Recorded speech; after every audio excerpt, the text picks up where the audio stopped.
Karan, how many people are expected to join this meet? The responses were around 100. We can probably start at around 610, maybe. Okay.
That's everybody. We can start this session. Yeah, we can start probably, Bharat. All right.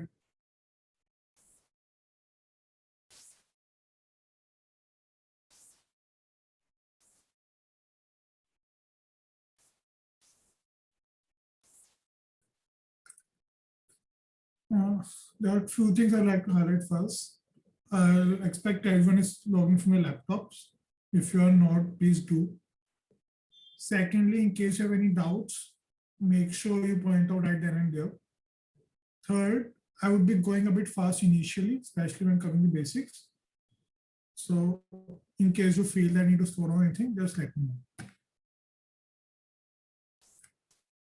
The main topics should be covered, I think have already been shared with you guys. I'll start with Excel as an interface first.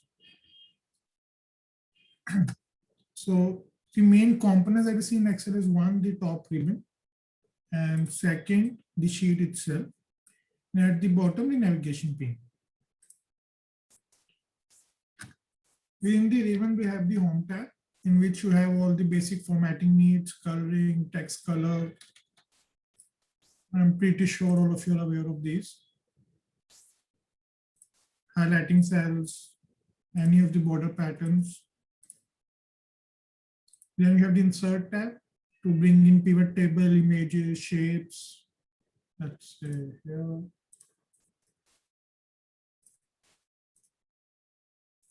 Then the page layout. Usually it's not getting used much, so I think we can skip this.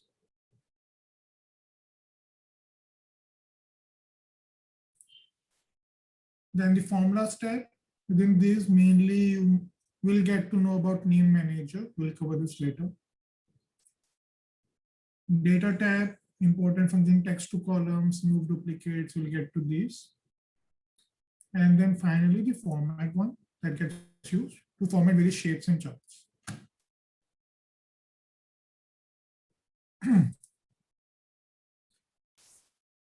Next that all of you should know is how to select a cell or range. For that, by clicking on any cell, you can select that. Up, down, left, right keys can navigate this. To select a range of cells, you can just select a cell and drag from it. But at the same time, use the shift key. So shift and right arrow will move to its right. And down, we'll select the lower cells. Within this, next thing that we need to know is how to auto-populate the cells. So here we have written some value, GB, and colored it. At the bottom right, if you see there's a small yellow square, right? Small green square. If you click on it and drag here to the right or to the down, you can see the same value gets auto-populated. And it's true for static cells like this or formulas. For example, if we write equal to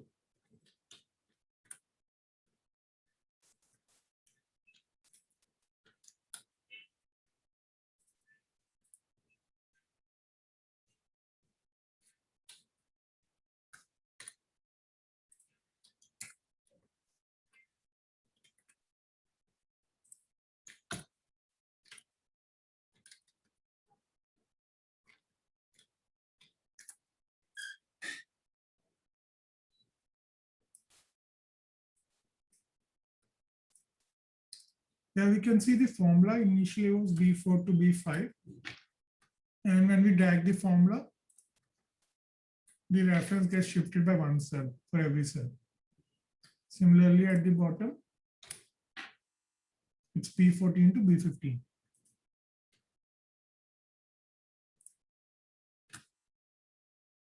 All right. Another thing to notice, let's say we have a table like this, and you are adding a new formula.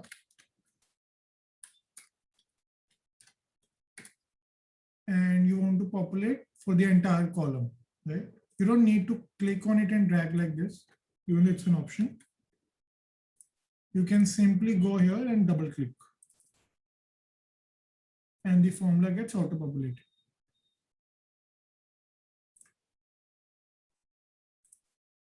I hope all of this is clear to everyone. And the PPT would be shared later on, so no need to take screenshots. Next thing that we have here are a couple of shortcuts that might be useful to you guys later on. Keep a note of these, because using mouse again and again will simply slow you down. Another way to remember the shortcuts instead of learning them is, if you press the Alt tab, Alt key, any place, it takes you to the top bar. If you see here, you have F, H, N, P, M, A, R, W, B written down here. Now, if you press the H key, it will go into the Home tab. Within that, you see then all the other options get highlighted. Again, if I press H, it goes to highlight, and I can select a color. Similarly, if you want Bharat, to can you see, repeat that? These shortcuts, how to see these shortcuts? Can you repeat this? Yeah, so for that, you first press the Alt key. When you press the Alt key, on the top, you can see at the header, all the options are highlighted, F, H, and P. So the keyword represents the tab name. Now, let's say you want to insert something, you press N. Once again, within that, you get all the options. Now, let's say you want to insert some shape, so SH. Now you can select the shape you want to insert. Similarly, for formatting, if you see Alt H, and then on N, you add the format tab. So basically, all the header options can be easily accessed through keyboard. A bit of practice and you'll get to learn all of those, at least the ones usually used.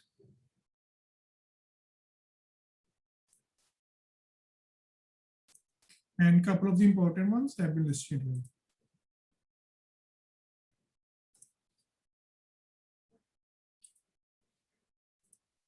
Then moving on to importing data. Most of you would be working with Excel files, I believe, so that won't be much of an issue. But let's say some of you get some with the spreadsheets or let's say SQL Server files or text files. Those can be accessed using Excel. For example, let's create a text file.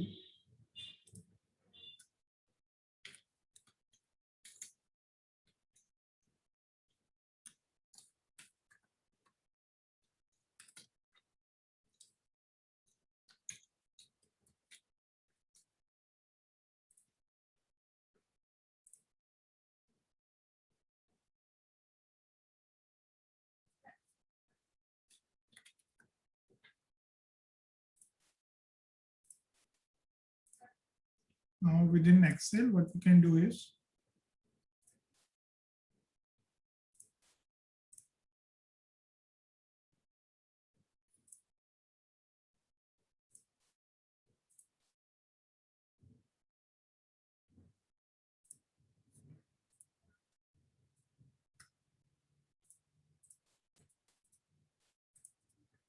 open that file and you will get a text import wizard like this. Within this, we can select the file type. Like here, we created a space delimited file. So it's delimited. The data has headers. Next, the kind of delimitation. Let's say we have space. We can see it identified the two columns, ABC, ABCF, and then the values. Click on finish, and you have the text file properly imported.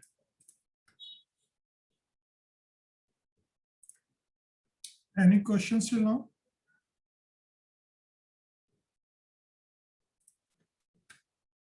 I'll take the silence as no. Bharat, I have a question. Yeah, So can you just go navigate back to the Excel? yeah. The other sheet, not the test sheet, yeah, the first sheet. So on the right side, we have calculated the values, right, using the formulas. Yeah. So in case if I need to copy this into some other, a new sheet, so how do we do that? the entire, yeah, the force and all. See, here, if you let's say try to copy this into a new sheet, you will get errors. Reason being, the first cell itself has no reference cell now allocated to it. If you try to paste it somewhere like this, it will still work, but the values will be 0. Since it's able to relocate the references now to F38, 39, but the cells are 0. Now, if you want it without the formulas, then you can do it. The shortcut is Alt-HVV. So basically what it does is Alt for the header, H for home tab, V for paste, and within that, next to is paste as values. So it simply copies the values instead of the cell references or formulas, and hence you do lose that navigation options, but you have the values here. Okay, so the formula is Alt HV, right? Alt-HVV. Okay, okay. Thank you, Bharat. So the formulas cannot be copied. Is it something like that? If you want to copy the formulas, then you need to ensure that it either exists exact same location or below or on right of it. So here it starts from, let's say, N4. If I try to paste anything before N4, let's say M or L1, I'll get reference errors. But if I paste it as N4, it get pasted, the formulas at least. And if I go anything below it, it will still work. Okay, sure. Okay.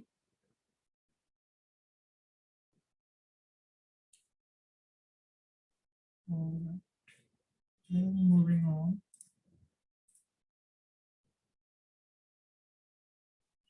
Just some hygiene factors. Whenever open an Excel file, just ensure you know what's in it, which region, division, product you're working on, what each column and row represent.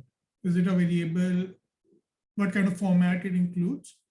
Each row, is it a data entry or a subset of a data entry, or what exactly are you looking at?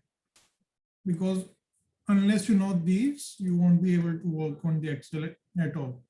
Just keep this in mind. Next thing, text to columns. It would be something that will get very used very often, I would say. Many times what you will have is data set with you, which might be something like this.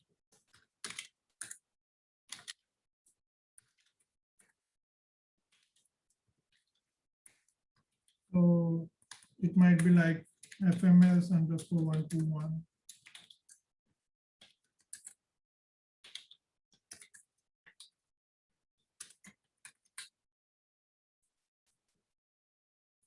Right. And you might need to break it down into multiple columns. So for that, if you go to data tab, Alt A, and then text to columns E, you get the same window that we saw while importing data sets. You mentioned how the data is created, here it's eliminated by underscore. Bharat, can you repeat this step slowly? Sure. So if you go to data tab and within that go to text to columns, you will get this window. Here, if you go to look at data set here, it's delimited by underscore, right? So we go for a delimited option. We select the type of delimiter as other, within that specify underscore. And we can preview the data here. It's able to properly identify the two columns, right? And we press on finish. We have it here. Now let's say the data was something like this.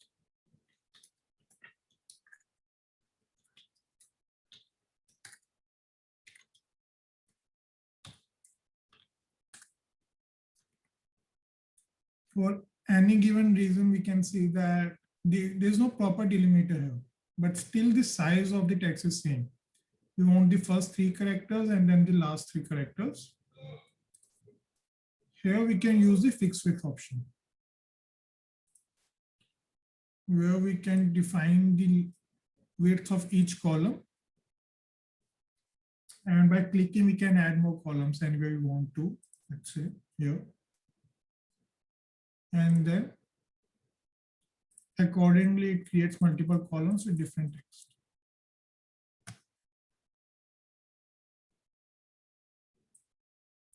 Is this part clear to everyone?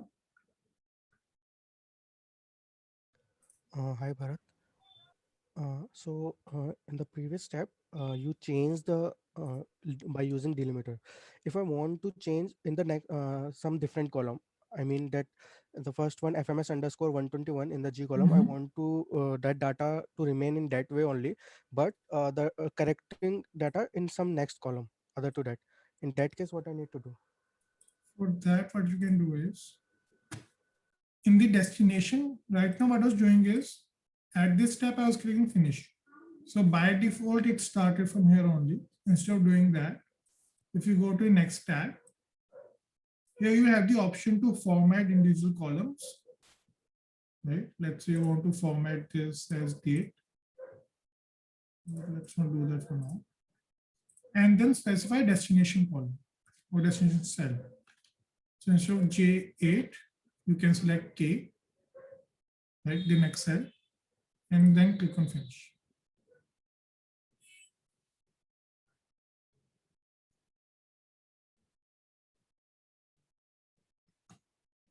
And in okay, you mentioned K. For Right. that also it started from KLM, but let's suppose I want K, then some two column difference, and then I want to put that 1 2 3 in some different column. Is it any possibility? No, there's no No? possibility for that. Fine.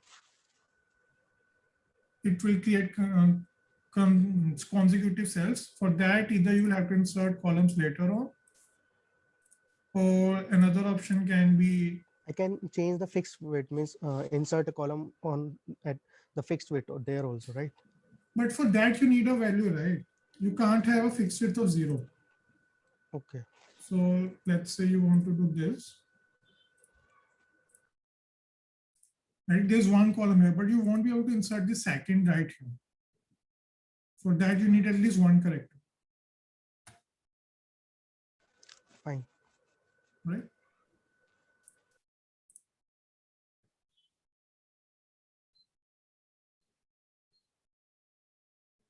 Any other question?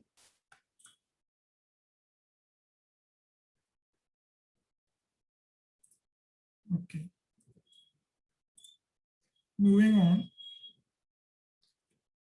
Next thing that we need to look at how the data looks in an Excel by default. Something that you will see very often is things like this, where either the values are incorrectly formatted. For example, here we can see 0001 and then 19 on the right. Or the values, let's say here the month is 1. It's not populated everywhere. There can be other issues. To apply any function, you need to ensure that all of this looks the way it should be. It shouldn't be that you are missing values in between or missing rows or columns, because it will only impact the analysis that you perform later on. And the functions will give some random results.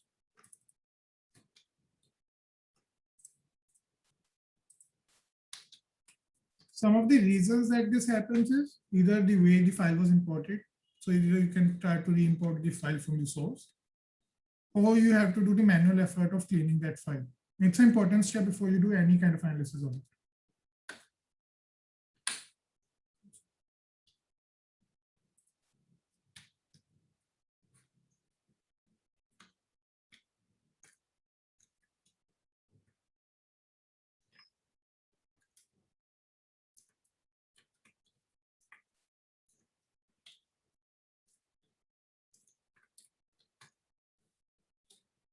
Now let's say these are two examples and we apply any kind of function on it.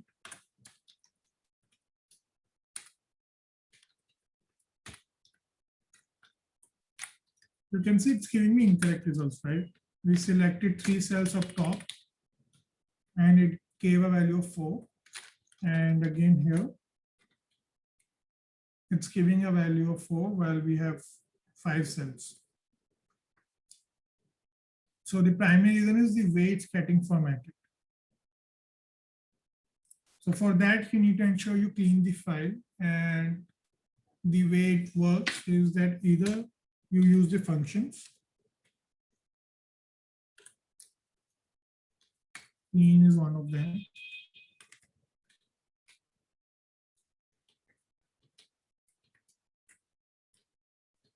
And if we now look at it,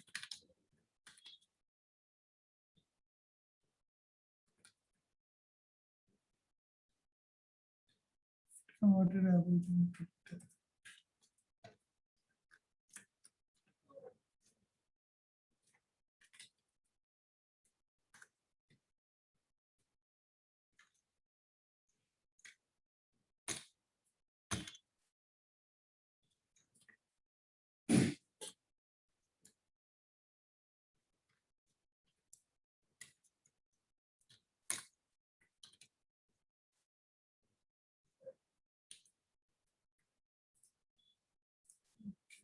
working. So functional working, it would be a manual text cleaning, but वो करना पड़ेगा. There's no alternative to this. Just something that you need to keep in mind, that the text looks the right way.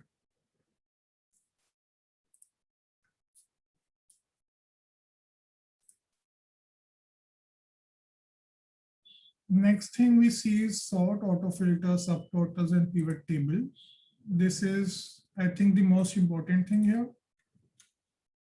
Excel can count.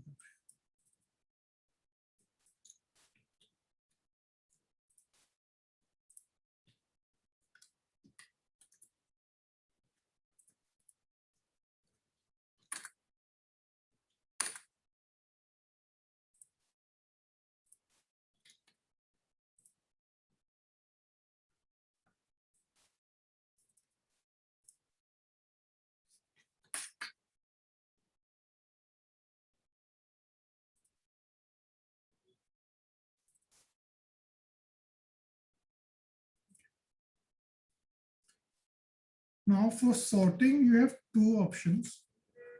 One is a shortcut. The shortcut is Control Shift L. If you click on that, you get these small drop downs. I'll repeat again, it's Control plus Shift plus L. Within this, you get the option to sort, smallest to largest, A to Z. The second alternative is you select the data set, go into Data tab, and here you will see the sorting option. You click on that, you get a small window like this. Within that, you identify which column you want to sort. Let's say first name by A to Z.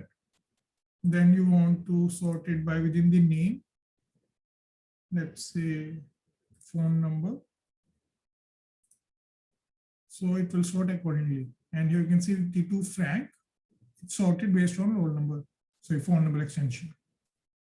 Similarly, Kendrick, same phone number, it's the same.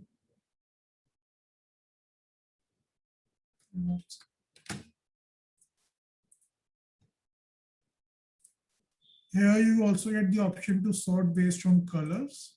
Let's say you have a few highlighted cells. And you want to ensure the highlighted ones remain on top. You can select any one of them, filter by color, and sort by color, and this will come up top. Similar to sorting, you can filter data either based on values. You get this auto filter drop down. You can select the values you want. Let's say you want to see only AC department. You get the records of AC. Let's say now you want to see a range of numbers. right? You want to see all the numbers from 110 and beyond. You will have two options there. Either select them manually, but in case you have many more numbers, you can go to number filters, and here you get all the options. Equals, does not equal, greater than, less than. Go there, greater than 100, 110. And you can find multiple conditions if you want to, let's say, and less than 150. So you get all the department AC with extension between 110 and 150.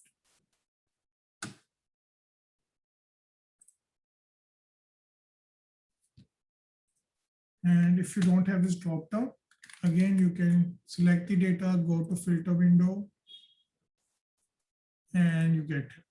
So one is the Control Shift L, second one is within data tab, you have the filter.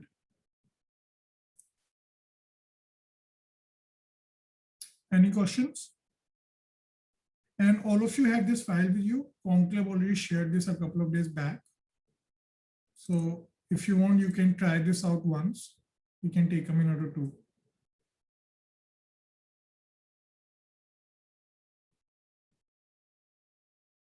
And अगर कोई question नहीं और try नहीं करना तो एक बता दो यार, फिर आगे चलते हैं.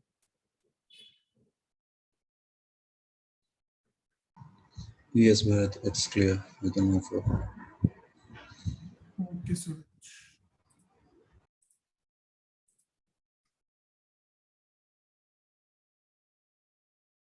Next, we can look at the subtotal and pivot table.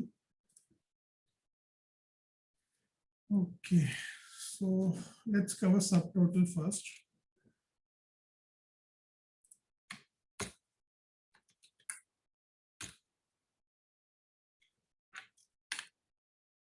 So subtotal is a function where you can apply average, count, sum, and others. Let's say we want to go sum. To provide the range.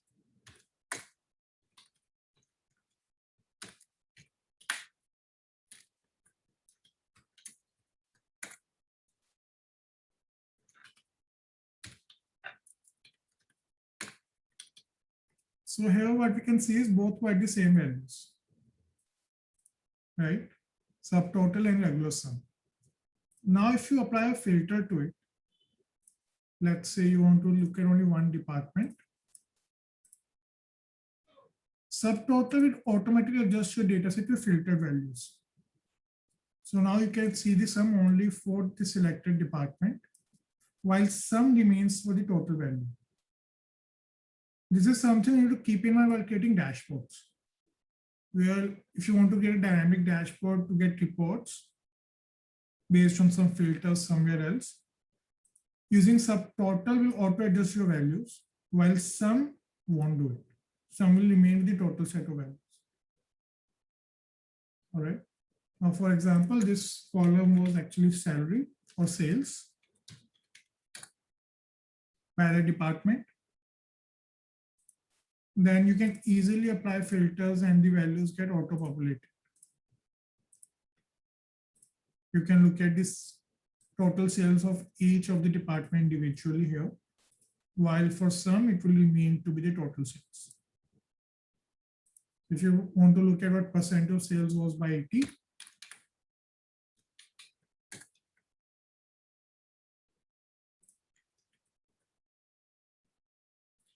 you can do this using sum total divided by sum.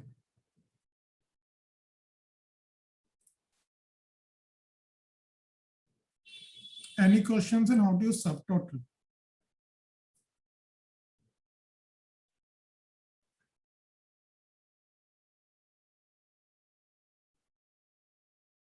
Okay. Then moving on to pivot tables. And before I go to that, is another thing that you should know is format data as a table.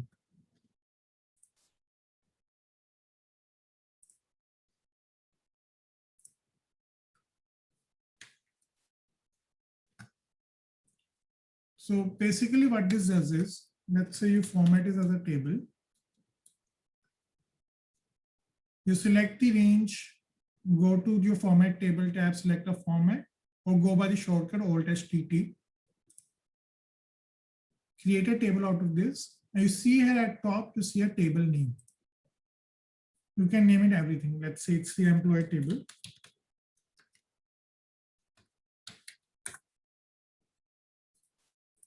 Then your table gets created by the name of employee, right? Now, if you create a pivot out of this, you selected the range, it's the employee table. You are creating on a new worksheet, let's say.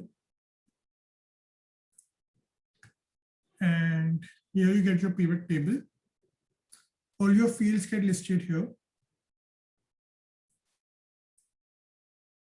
You have this cross down at the bottom by the name of filters, columns, rows, and values. So columns basically create unique columns. Let's say for each department, you want a column, AC, AD, AT, HR, and all. And for each employee, we need a row. Right, so we create a cross table between all the employees and all the departments, and we want to see the sales. So sales goes into values, right? Let's say we created another table from the same data set, but without this table option.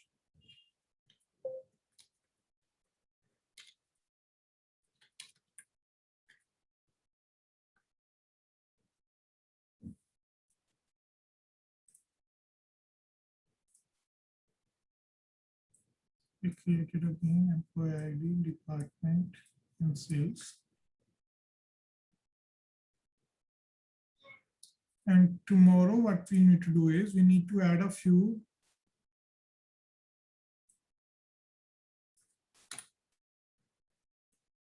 new fields to the same data set.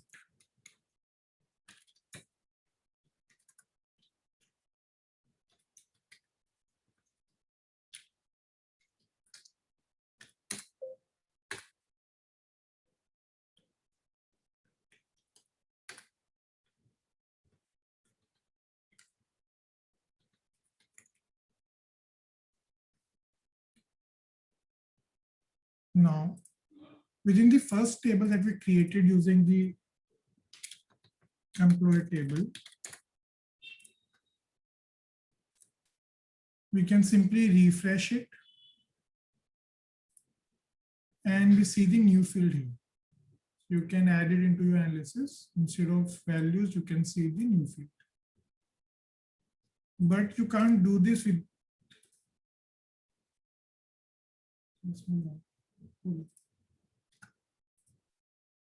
okay. Within pivot, then what you can do is in the value field settings, you will see the option of sum, count, average, max, min, depending on what you want to look at.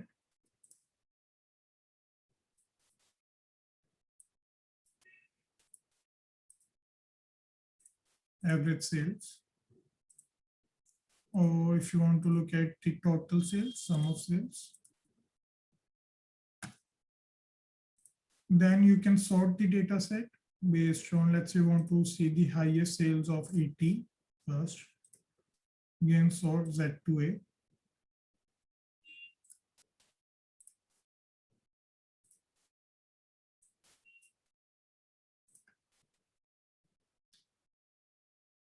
Then within pivot table, if you go to the design tab,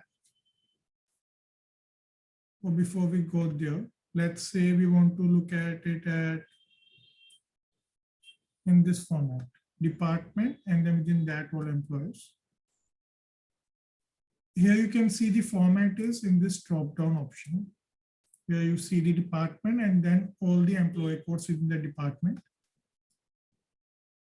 Within the design tab, you have the options to change the layout. So let's say you want to look at it in a proper tabular format. It gets you into 2 columns instead of only 1. You can repeat all the labels here. So instead of just showing it once, it gets populated multiple times. You can add or remove the subtotals. Let's say you don't want the subtotal for each department, you can remove those. If you want to, then you can show it either at the bottom of the group or at the top of the group. Same goes for grand totals. If you don't want to see any, you can switch them off or you can switch them on.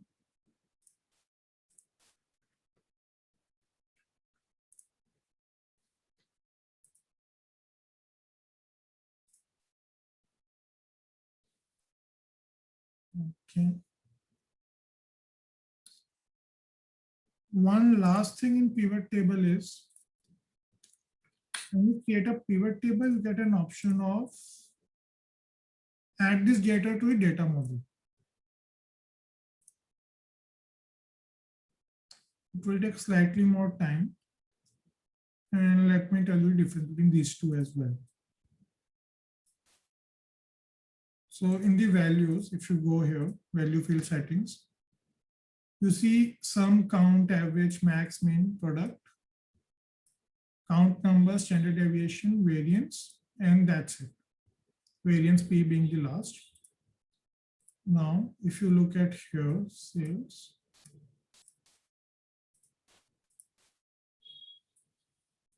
you find another value of distinct count. So what it does is, you have additional metric to count of the distinct values within that group. All right. So if you want to look at how many department an employee is in, you can select the count distinct value. While you can see that count counted 1078 in 2 departments, while here it's just one single unique department. So at any point of time, you want unique values for any calculation. Just ensure while creating the pivot, you are selecting the option of add this data to data model.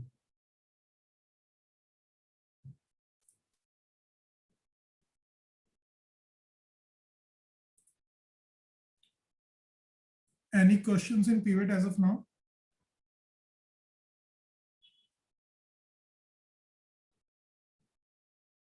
Okay. Next thing in pivot are filters. Similar to what we did earlier, let's say you want to look at the department-wise sales. So you created your data set, you had your departments in rows. For each department, you are looking at the sum of sales. These value would be same as what we're getting here.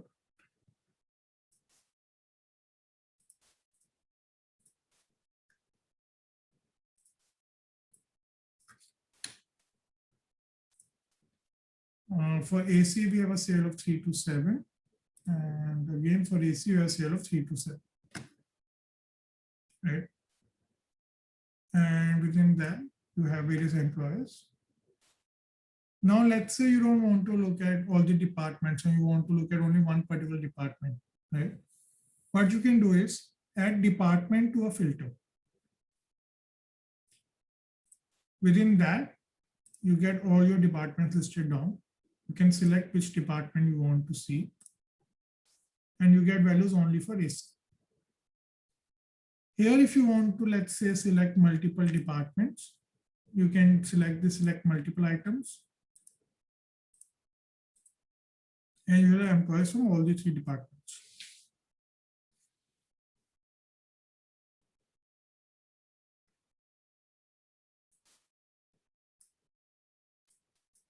Or you want to create a report from, let's say,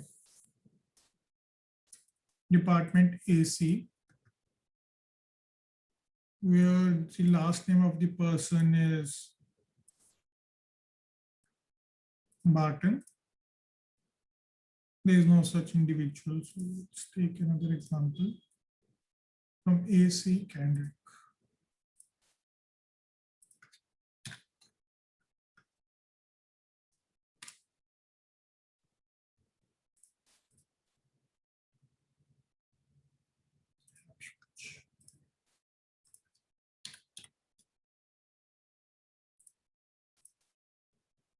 So you get the sales for AC department, all the Hapswatch individuals. We only have Kendrick. So you get a record for Kendrick. Any questions till now?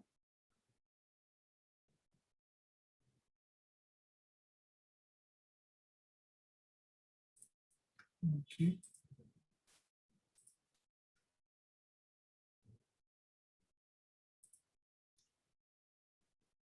We have already covered sort by cell color. And we have checked the auto filter. We have looked at subtotals.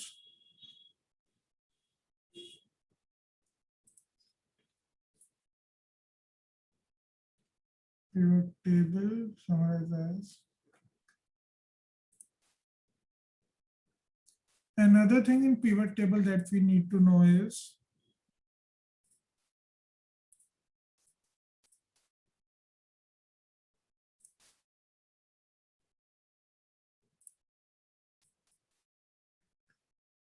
within values, when you go in the field settings, one is summarize value as, we were looking at sum. The second is show values as. Within that, you can add multiple calculations like percentage of grand total, percentage of column or row total. Let's say we select percentage of column total.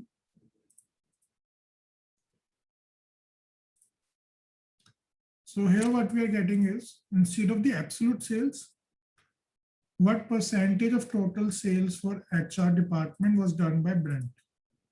So here we can 18.19% sales were achieved by Brent within the HR department. Or 8.4% of sales were achieved by Barbara within the SA department. And of the total, that counted for 2.64% of the sales. The sum of each of this column will come up to be 100%.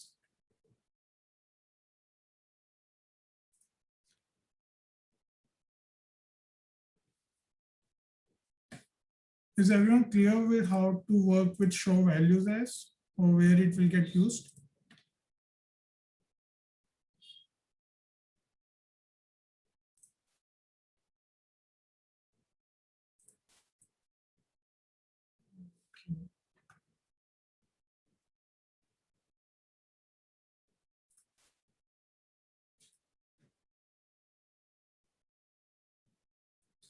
We have covered the design tab. Next is charts. या pivot table एक बार देख लो, किसी को इसमें कोई और question है तो, अदरवाइज फिर चार्ट्स वगैरह पे मूव ऑन कर देते. pivot table बताया ना, तो second one was taking a lot of time. So apart from that distinct feature, is there any other thing in that? No, Is beneficial? that's the only additional benefit you get by adding it to data model. Okay. And here in the values and pivot, there are 4 areas given now. तो values वाली चीज अगर column में डालते हैं, basically वो default sum हो जाता है, नीचे sum के अलावा count वगैरह आता है. What if we put sales in the columns वाला? It will use the unique value of sales. Okay, ठीक है, got it.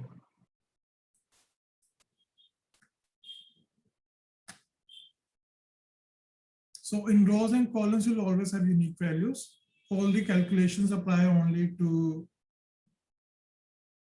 the value stack. And good that you asked. There's one thing that you can do. You can put department and count.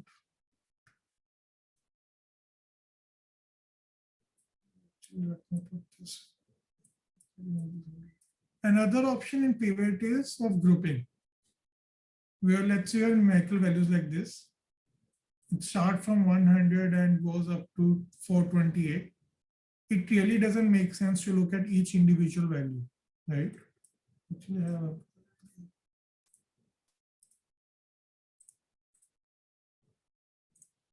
it doesn't make sense to see how many employees had a sale of 100, 101, 102 individually.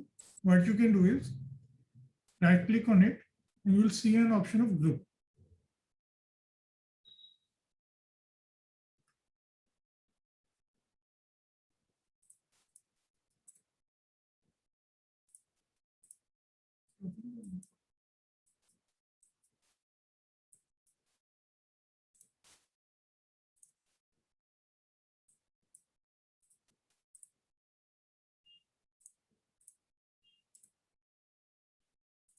You can select group, and then you can say you want to start values at 100 and at what, and you want to create groups of 50 each.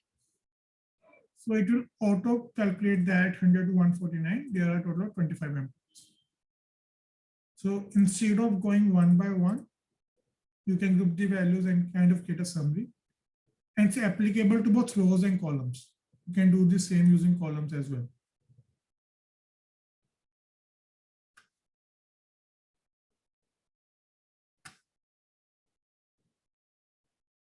You can also change the grouping. Again, go to group. Let's say you want to start a group at 200, stop at 300, and have increments of only 10.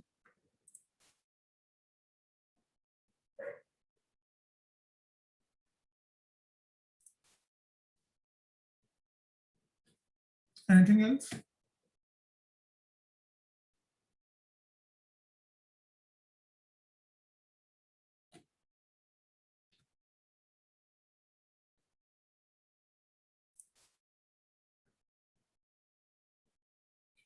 Then let's move to charts.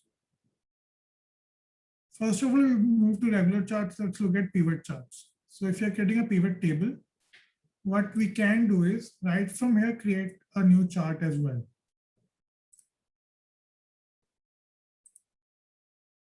If you go to insert,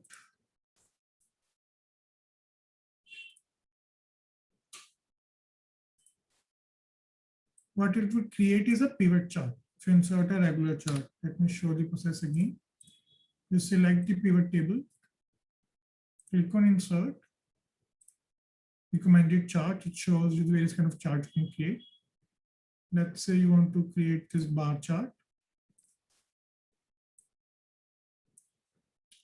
Now this pivot table and this chart are completely linked with each other. So whenever you make a change in pivot table, it gets auto reflected here. Let's say you change it to add department in rows.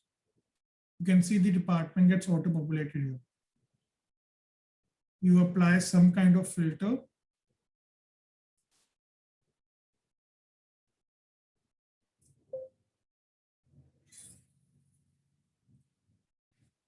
Or only this.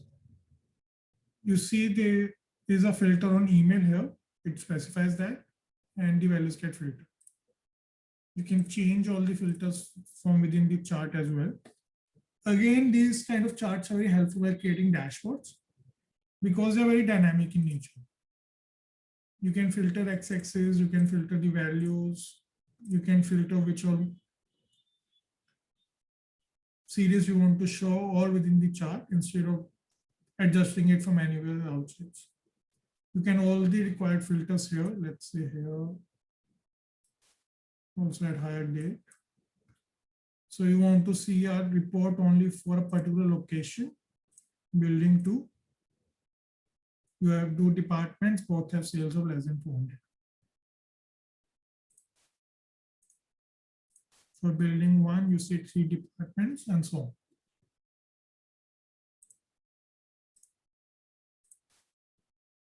Is it part clear?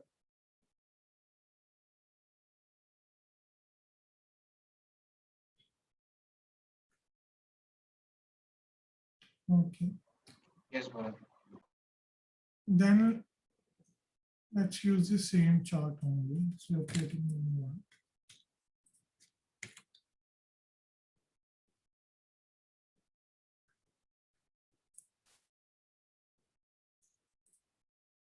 Within the recommended charts again here, let's say we use the same chart.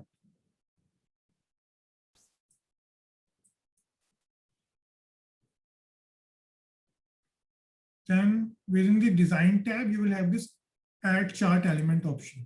So what it does is it shows you all the options of different chart elements like axis. You want to show primary, vertical, horizontal axis or not. You want to add some axis titles. Let's say you want both the axis titles vertical or horizontal. You want to show a chart title or not. Then if you want to show legend or not, or at which position you want to show. So this add chart element will help you create the layout of the chart you want to show. There are few predefined layouts. If you want to use any one of those, you can use that. Otherwise, create one as desired. You can also add trend lines from here itself. But it won't make sense. So let's do that. Then you have the option of creating chart designs, colors and all. Incorporate, try to keep it as simple colors.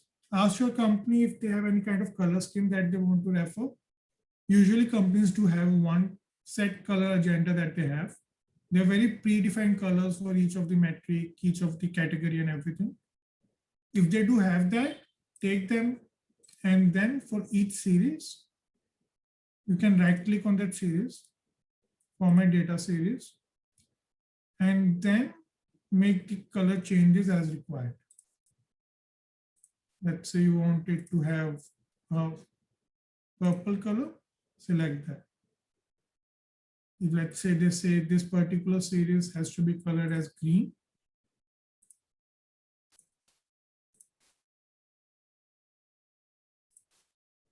next thing that you can do is change the backgrounds. Again, one is using the predefined templates. Or here, once you select the background, in the chart area design, you can then select the color. The same goes for all the axes. Let's say you want it to be colored as the background color of, let's say, white. Right.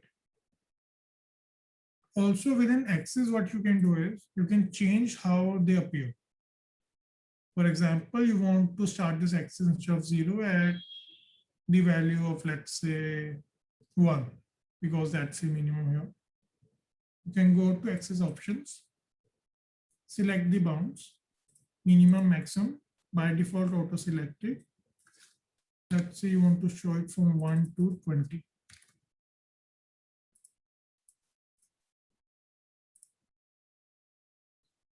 So now it goes from 1 to 19 for each 2-unit increment. If you change it to 1,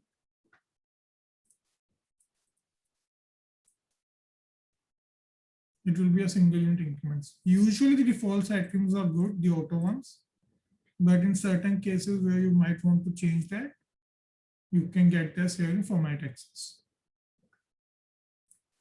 Once again, how to get to this place is you select any of element of the chart, then format chart area, you get this side window. Within that, whichever element you want to format, you select that. Go to the options that you want to change. Say here, in this number, you want to change the major unit from 2 to, let's say, 5. Update that, and the chart is updated. You can also change the way it's formatted. By default, it takes the formatting of the default set. So if you number format it, it will automatically get formatted. Other option is select that, go to text options. And from here, you can change the kind of alignment it has. And there only you also get formatting something.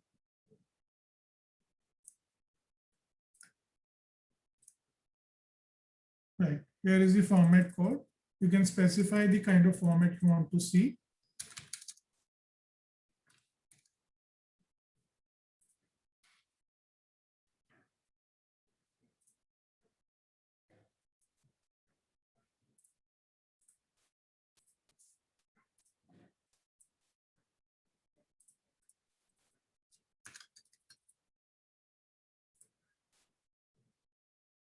So now it's formatted as a 4-digit decimal place number.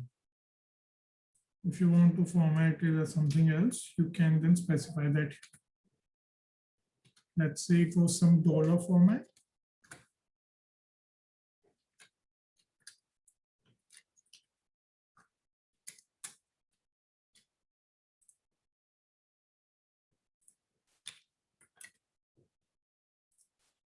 So now its format is a $15 point before decimal places. If you select link to source, it will pick up the same formatting as the default values.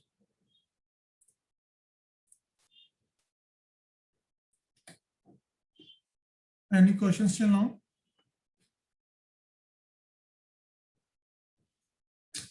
All the formatting that we did in this chart template can also be done here in pivot. The same rules apply, and you'll get the same kind of options here.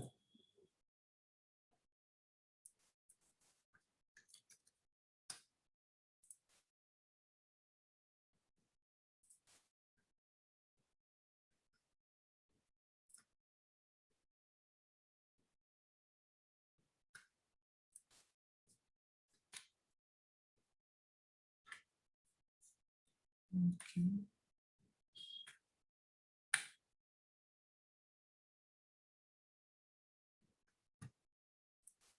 Let's also look at secondary axis.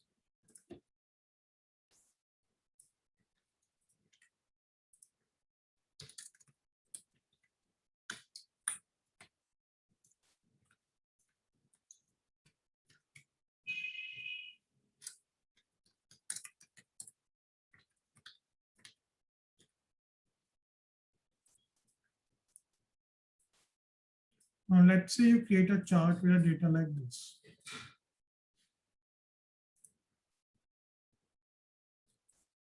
Now you have both your axes here, right? Both the series less than 200 and 229, but less than 200 series is hardly visible.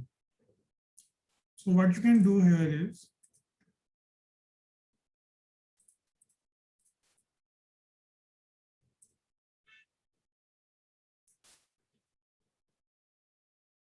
instead of inserting a chart like this, you can change the chart type to a combo chart. Within a combo chart, put one of the series on a secondary axis. What it does is, it creates two vertical axes. One is your primary one, then your secondary one. Both have a different scale, and the different series are then showed on different scales altogether. You can change the kind of line or chart they are. So you can create a line, a bar, or anything else, depending on what you want. Let's say you want this to be area. So now both of the charts would be clearly visible. And if you hover over those, you will be able to see the values.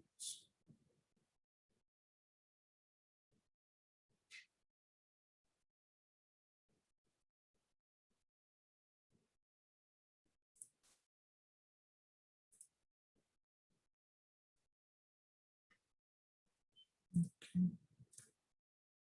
Now, let's say here, instead of creating an area, we were creating two columns only.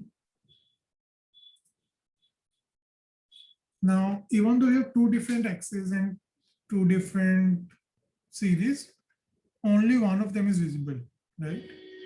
The less than 200 is still not visible, and the primary reason is it's getting hidden behind the red one.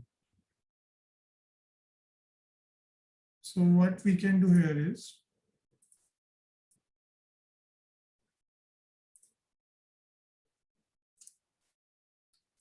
if you go to series options,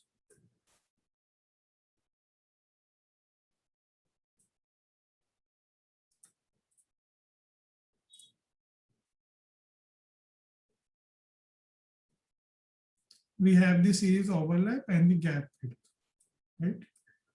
So we can increase the gap width and adjust the series overlap.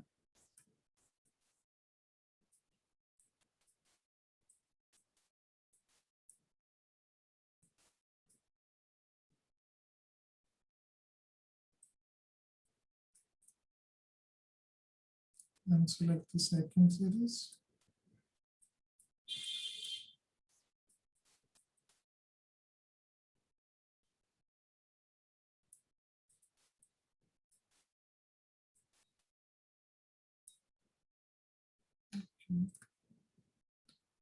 Now we have at least both of them visible, but if you want to show them side by side,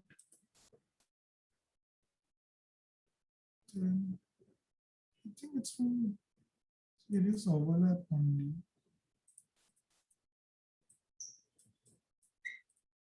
Somehow it's not working. That can be actually changed from series overlap, but for some reason it's not working right now. Not sure why.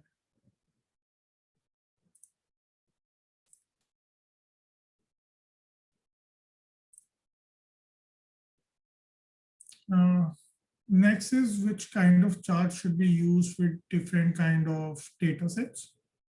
For that, you can keep this kind of handy. If you want to show relation, you can use either a scatter plot or a bubble chart. If you want to show comparisons, then a bar chart, a Gantt chart, something like that.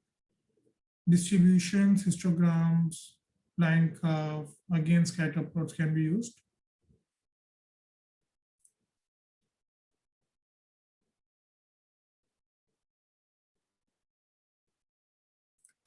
Do we have any questions till now?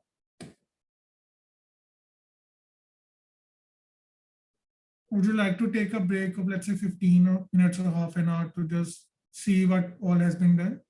And then we can connect again. Or shall we continue?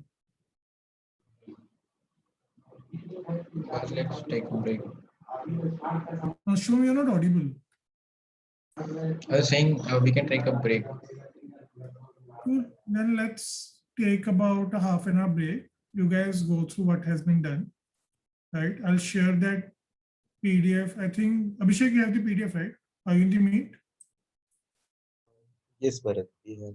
I think you can share that with the batch. We can go through the first 30 slides. In case they have any questions, we can then take those up. Otherwise, then we'll continue. Both, I think half an hour break would be too long. Yeah, we can keep it for 15 minutes, I think. Cool, 15 minutes. Okay.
Bharat, I think we can resume the session.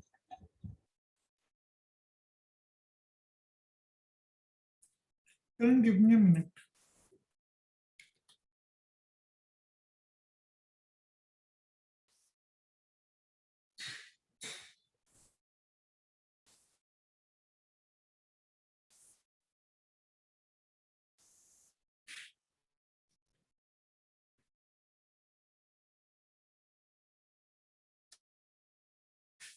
Right.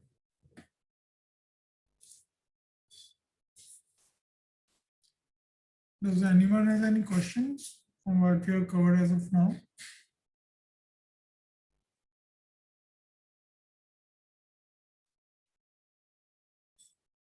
If not, then we move on. The next thing that we look at is conditional formatting. So what conditional formatting does is, it helps us to highlight certain values, either text or numeric, which might otherwise be very difficult to observe or work. Now, for example, if you look at these sales values, right? Just looking at these values, it's very difficult to identify which one is large enough, which one is small, or where they lie in the distribution exactly. Here we can use conditional formatting. And with that, we can use either data bars, color scales, or icon sets. let's say we go for data bars. And so from this, we can say that 428 is definitely one of the largest values since it fills the entire bar. One of these values was 1000, 10,000. You can see all of the other values shrink to a very small percentage.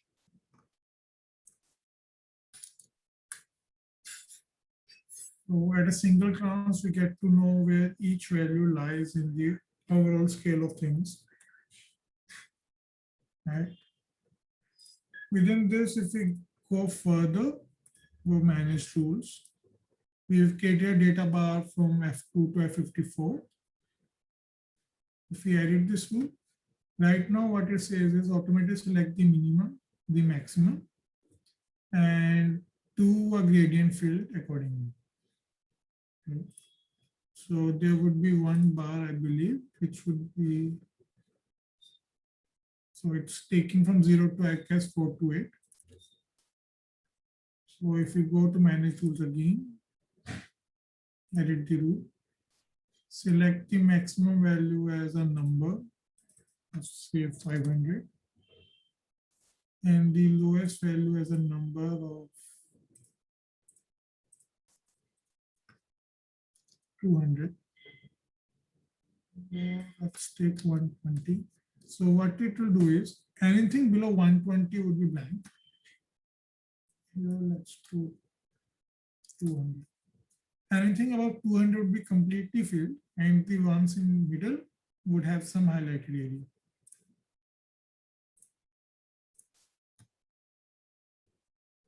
So 289, 428, all are filled. 198 is almost filled, while anything below 120 we can see is absolutely zero. How this works is, let's say you are looking at a range where anything above that range is okay, anything below that is an issue. You can use this kind of formatting. What you can also do here is, let's take employee, another sales column.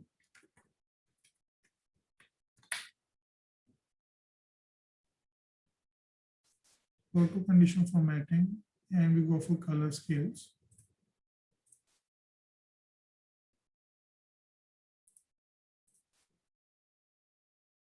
Color scales again do a similar thing, but with the color coded values, where the lowest values become red and here the highest become green.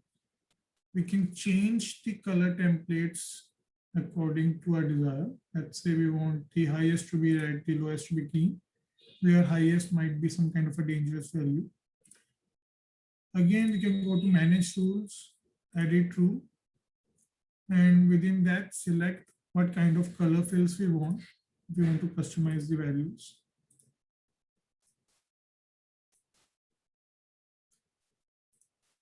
Where is the lowest or the least value that you want to select? Anything, again, the same rule. Anything below 120 is okay. Anything above 200 is very high for us.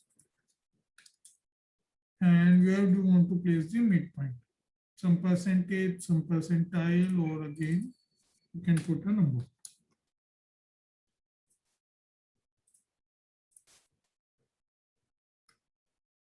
All right. The third set is icon sets. Depending on basically what you want to represent, you can use the bars, colors, or then at the last, the icon sets. Again, for icon sets, you would be able to manipulate the values you want. When values get equal to this, we have a green signal, less than 67, a yellow, and the last 33%, we get a red signal. Okay.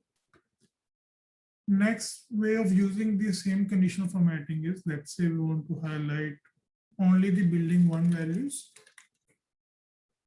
Conditional formatting, new rule. We want to format the cells based on that contain a particular value. Cell value is equal to, you type in the value here.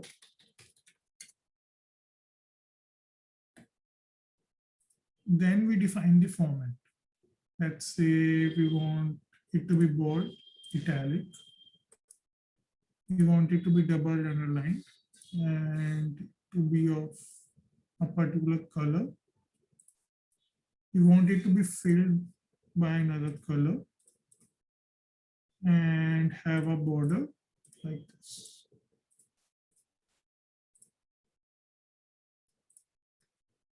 You can see all the building oneself have been highlighted. The text color and format has been changed and a border has been applied. If we change this value to building 2, it will revert to the original formatting. And the primary reason of using conditional formatting in place of regular format is conditional formatting remains dynamic. So you don't need to reapply a formatting every time a value is entered. Once you have applied a conditional formatting, as soon as the required value shows up, the same set of formatting is applied.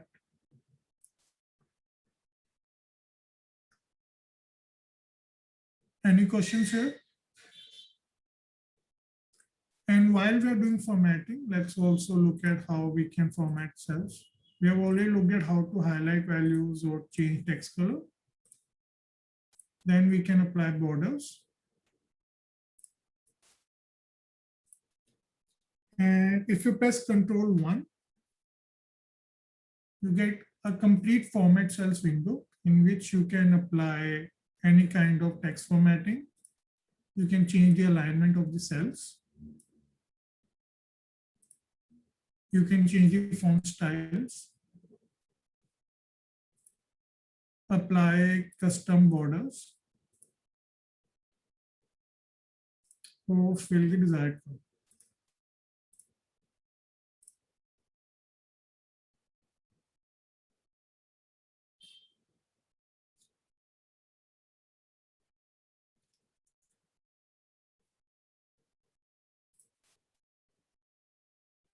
Any questions still here?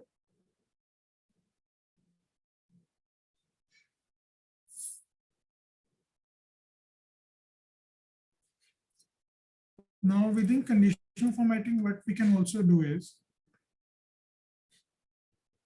let's say we want to highlight all the rows where the sales are less than 120. So for that, what we can do is either, again, filter the values.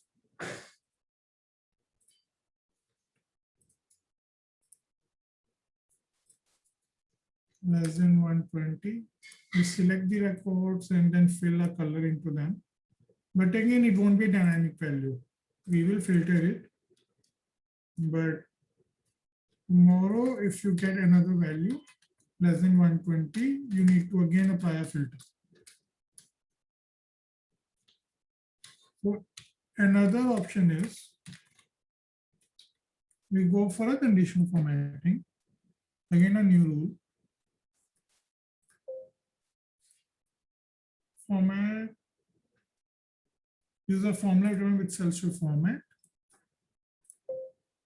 Here we enter a formula. This less than 120. In that case, format, want to fill that color.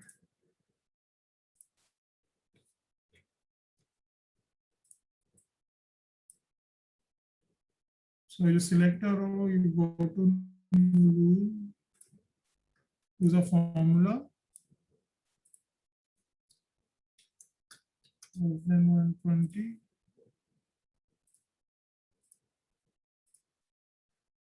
And then there is an option to apply that format. We will.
So this is another example of different kind of formatting.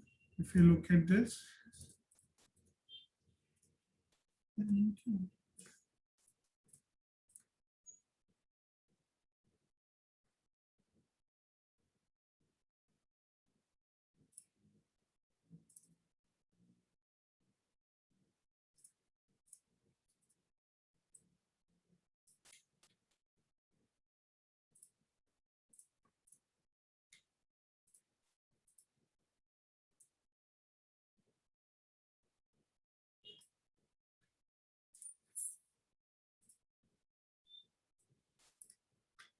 So here we have a rule of side value is 1. We highlighted with gray. If it's between,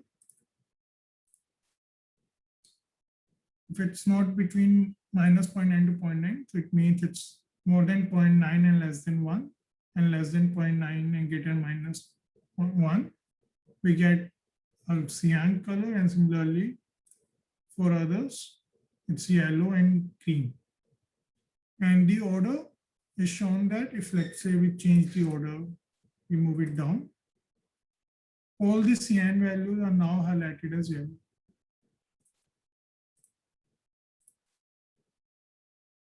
Reason being, the yellow one is getting applied first, and this one is getting applied later on.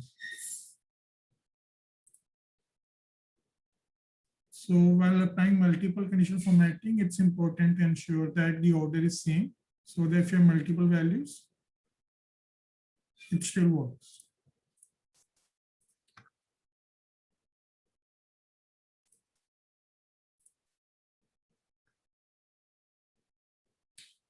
Then we are on the last plate of functions, and after that function, we'll try to look at how to create entire dashboards, clubbing everything we have learned as of now.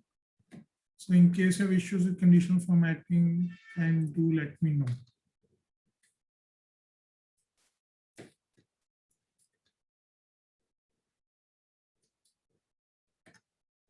Now coming to functions. First, let's look at some regular common functions. One is sum. I think everyone is aware of this one. We can select multiple values in this, and it populates the sum. You drag it, you get the sum values. Then we have the average.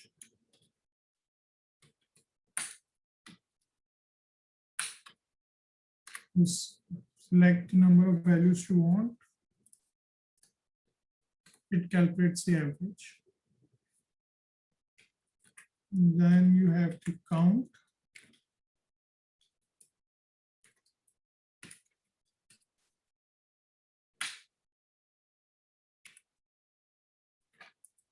It's supposed to count.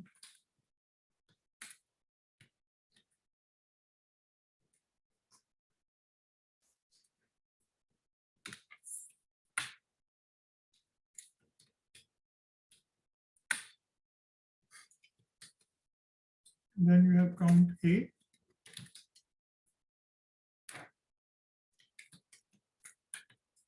Which basically counts the non-empty cells of a range.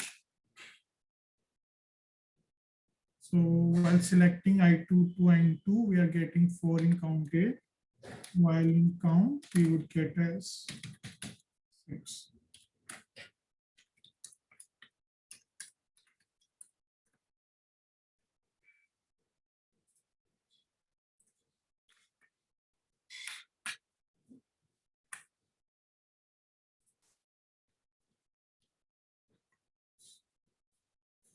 Count cells that contain numbers.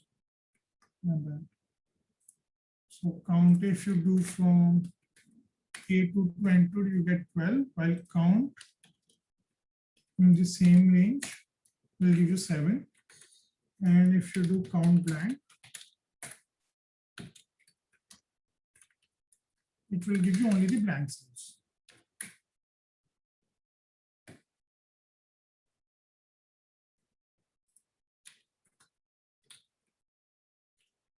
Then we have the if function.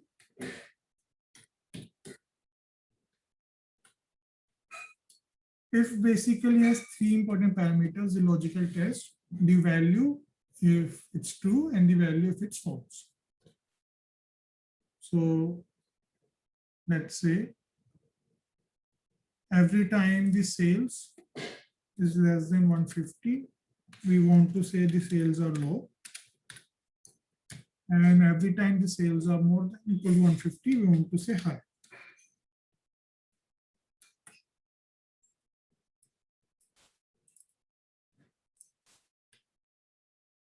Another example can be of if you try to nest it.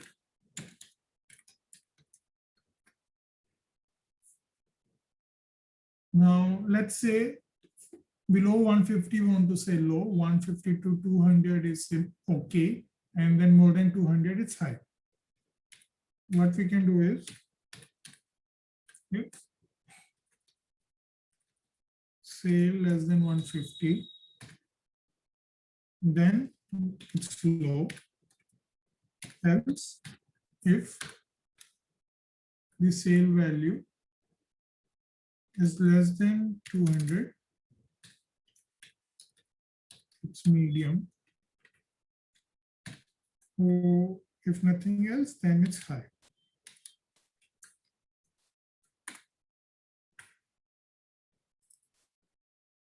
So here earlier we're getting high, but now since it's 150 to 200 range, we are getting medium.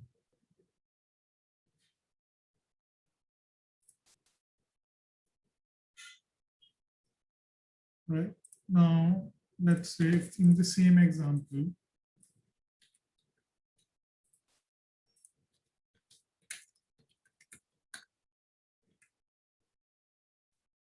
you were to change the order of things. So instead of first we say if it's less than 200, then it's medium. And if it's less than 150, it's low. Otherwise, it's high. Can you tell me if this function will work?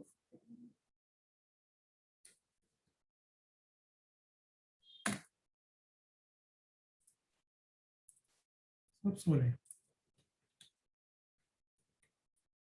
So if it doesn't work, and the primary reason is because everything that's less than 200 gets titled as medium, and when it goes into the second if, there's nothing left that's below 150. Hence we get either medium or high.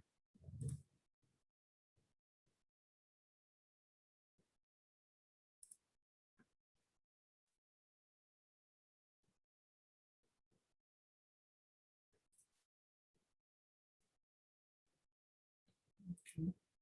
Let's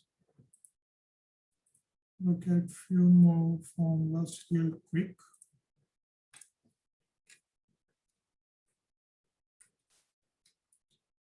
If we look at the last names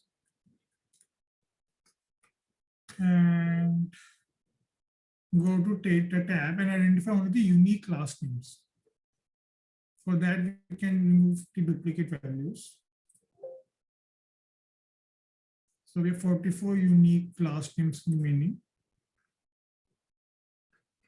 And we want to identify, let's not do it with last name, let's do it with department.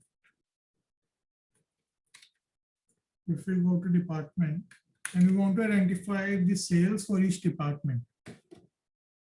For that, first we identify the unique set of departments by removing duplicates. And we want to identify the total sales. What we can do here is, if we do a simple sum of all the sales,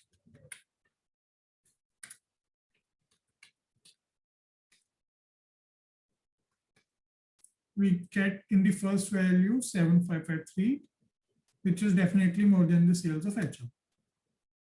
So what we can do is, instead of that, we can do sum if, which is basically a conditional sum where we say, first we select the department, then the criteria, which in this case is HR, and then the values that we want to sum. which are the sales.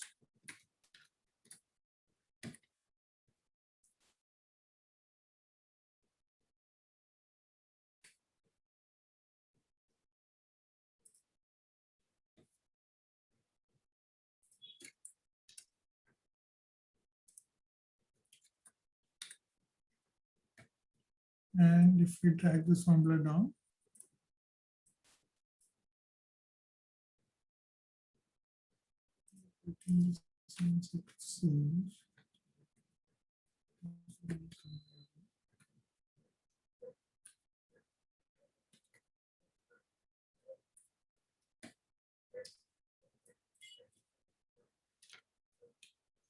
we get the total sales as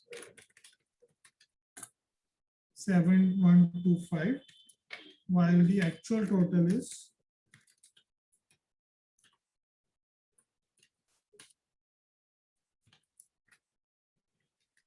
7553. And the main reason here is that when we drag the formula, right, the range shifted. So if you look at MF, we are looking at a range of D8 to D60, while the original range was D2 to D54. So to ensure that while dragging the range remains the same, what we need to do is we need to log the cells by putting $signs, or the shortcut is F4. And now if we drag the values, the range remains the same and we get to the same amount of totals. Another function here is sum ifs, like now look at sum if, where it was the range, the criteria, and an optional of sum range. What sum ifs does is,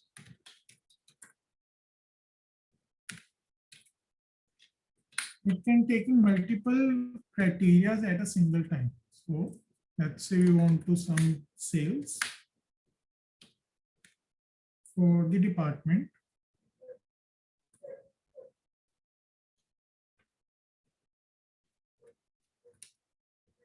And only for employees whose names start with A. Or only if the sales are low. Let's put it simple. Only if the sales are low. Then we put in other criteria that sales should be low. So what we are saying is sum the column F if value of column D is same as column W and value of R is low.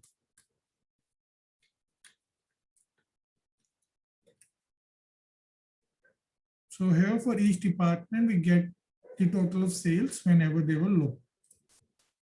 Similar to sums, we can also do count ifs, where if we, let's say we want to do how many times they were low.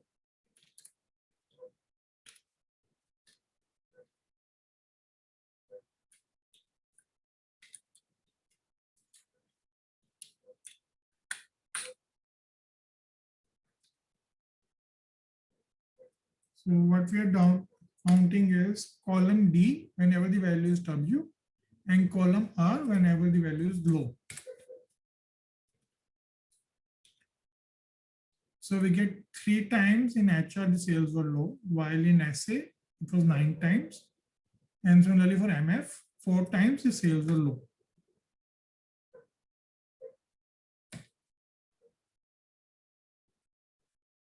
Next, let's look at Vlookup. It's one of the most used functions again. So we have these 2 tables, right? Here table 1, the detailed large table, and then a small table here with total sales for department. Now, what Vlookup does is, Vlookup allows us to bring values from one table to another table. So let's say we want to add the total sales for each department as a new column in this table itself. So what we can do is we can use Vlookup function. We want to look up the value of department in this table.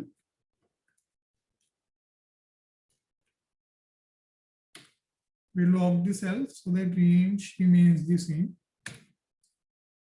We want to pick up the second column. The first column is the same as the department name. We want total sales, which is in second column. And it automatically picks up the value and populates here.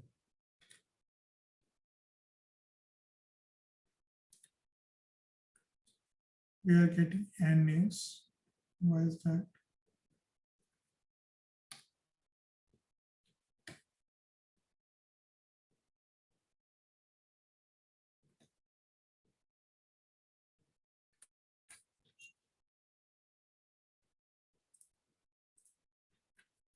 So the reason is we are not doing range lookup. We want an exact match. By default, VLOOKUP works on range lookup. So we need to specify false here to 0.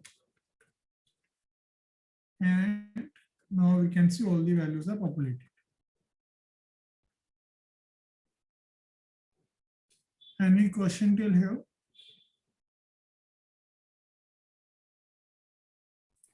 Well, can you explain that approx match and exact match again?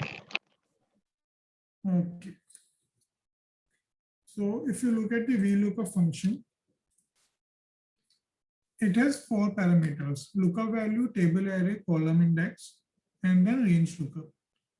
Lookup value is the value you want to identify, table array, table you want to look into, and the column, which column you want from the identified table. The last parameter, range lookup, which is an optional parameter, says do you want to do an approximate match or an exact match, where true means an approximate match and false means an exact match, or 1 or 0. When we say 0, what it does is it will look for the exactly same value.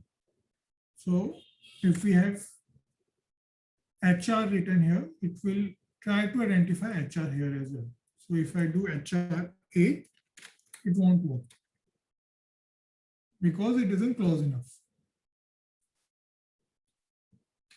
Oh, that's true.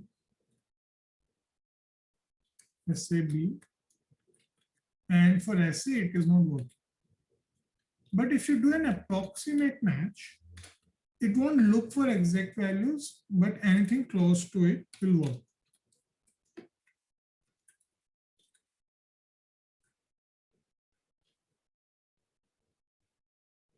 So if you look at SA, now it is populating something for SA.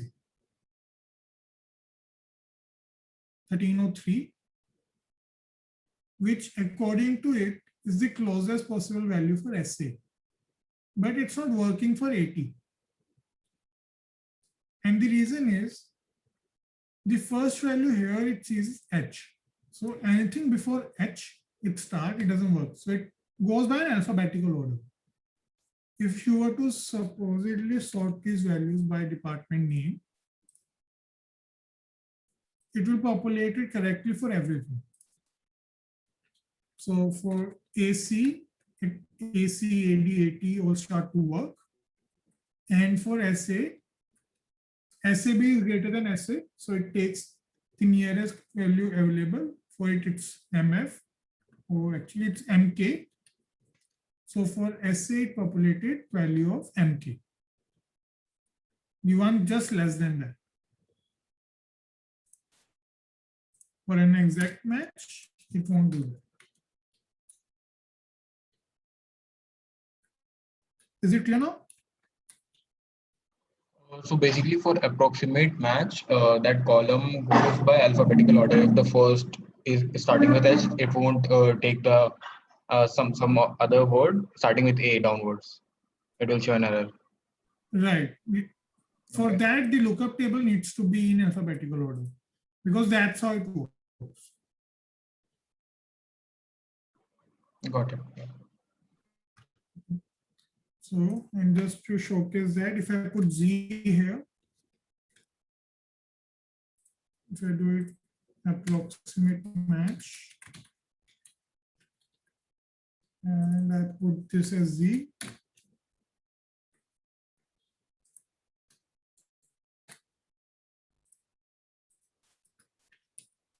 Ideally, everything should have turned to NA, but some only ACs.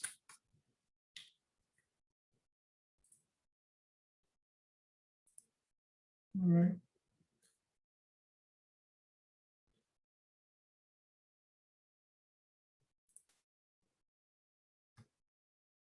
We have covered if, VLOOKUP, concat, and trim. Let's look at concat.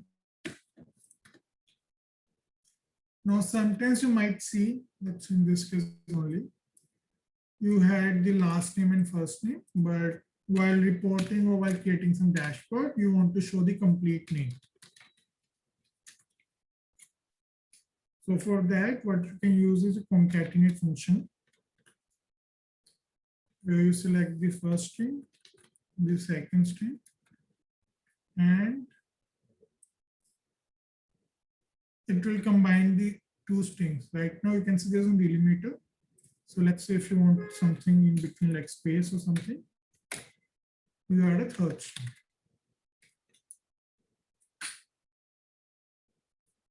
Another way to concatenate is you select the cell, use % symbol, and then add the next string that you want. It works the same way as concatenate, whichever way you prefer you can use.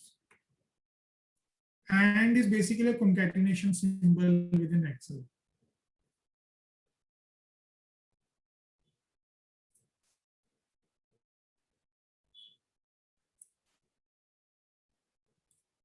Then there are some other text operations like left, right, mid. You guys can practice this. I won't spend much time here. Then we have sum product. This is something that you would have used by working on Solvo.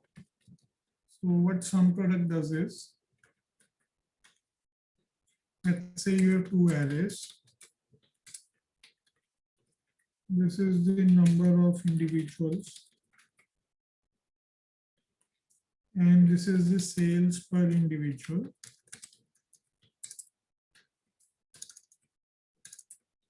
And you want to find the total sales.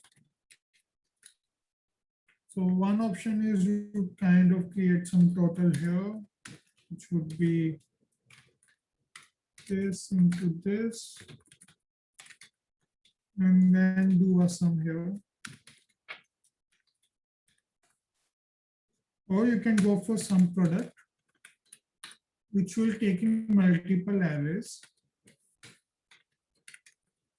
So right now we're giving you two arrays. One is of the individuals, second of sales. They need to be of the same size.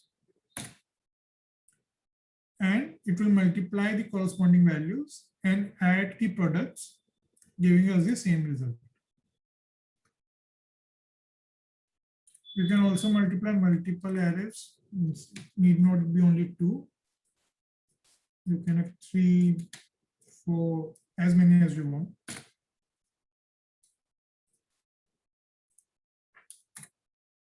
And it will do the same thing. You will multiply the corresponding values of all 3 or 4 and then add them up.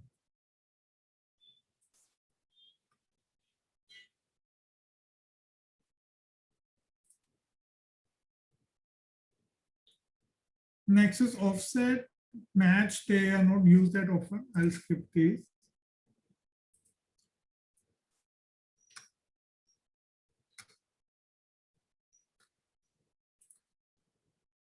Next important thing is within formatting, the date formatting.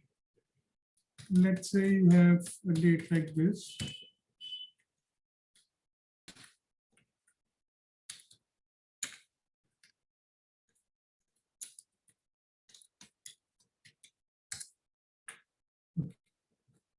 Now, if you click on Control+1, go to custom formatting. Right now, it's format your MDYYYY. While working with dates anyway, just ensure that you know how they're represented. And if you want to change that, you can write a custom format. M here means month, D date, Y year, capital M is minute, capital H is hour, and capital S is second. So let's say you want to represent it as year space month space day space hour colon minute colon.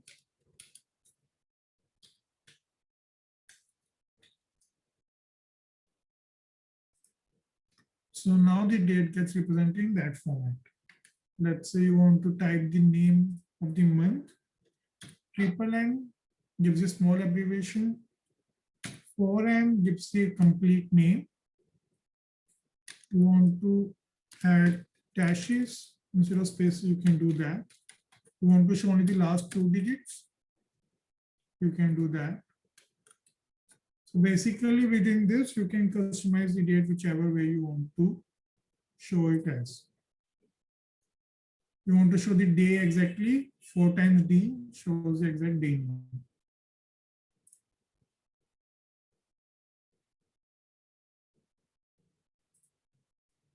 Anywhere you want to show today's date, then you can use the date function, today function.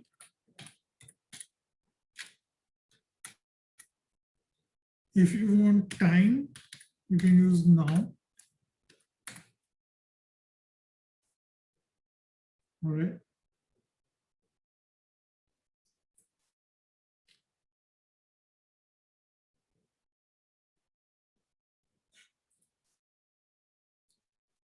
And a few other functions, again, not going into detail, but you might want to try this out.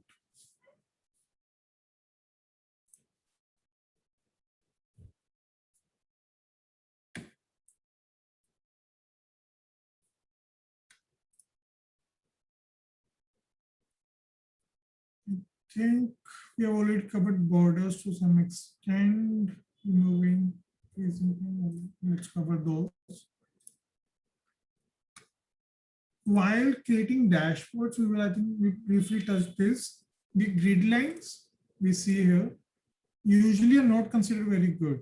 It's preferred that you show a completely white pane.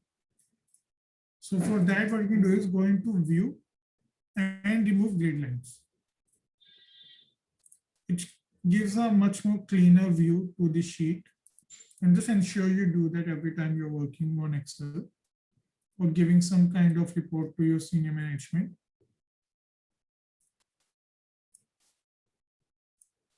Next thing you can do is, if you look at these employee records right now, the table is very wide, right? And if you scroll up down, you can't see the headers very clearly. In this case, what you can do is you can freeze the panes according to your desire. Let's say you want to ensure that the top row, employee ID, name, and department remains visible all the time. You can go to View tab and select Freeze Panes. What Freeze Panes does is, no matter how you scroll your sheet, the selected area will always remain visible. So now, wherever you are, the header and the first 4 or 5 columns always remain visible.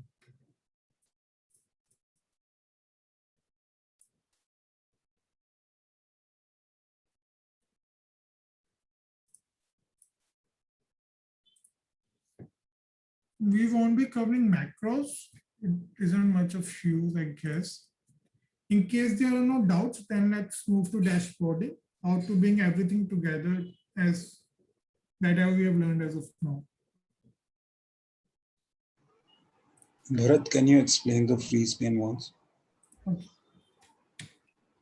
So whenever you're working on large sheets, right, it's difficult to maintain track of especially the header row and the initial few identifier columns. So what we can do is, wherever you want to select that these are the columns I want to show, no matter where I'm on the machine, and these are the rows I want to show. In this case, the first row and the first, let's say 5 columns. You select the cell at the intersection.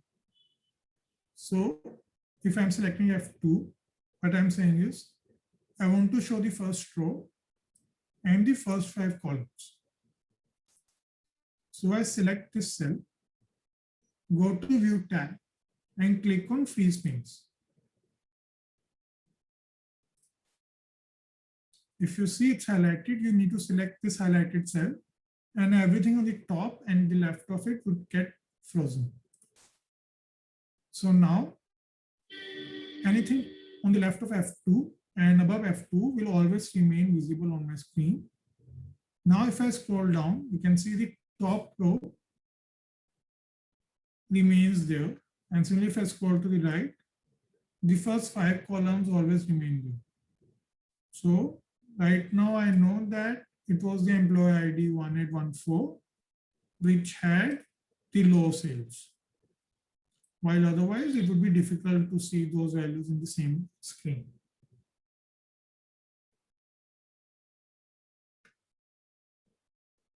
And so if I scroll down, I still know that row number 54, here building 3 is the location. And this date represents the hire date, which if I actually don't freeze panes, it's difficult to keep a track that which column, which value belongs to which column.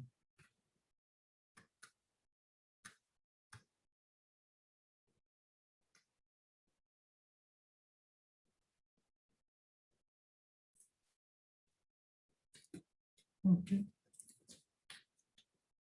Let's move to dashboarding.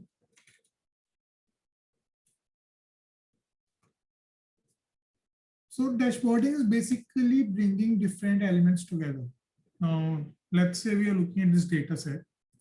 We have employee ID, last name, first name, complete name, the department, email, sales, location, and hire date. And initially, we need to identify which all reports we want to create from this. So one can be sales by department, sales by building, number of employees per department,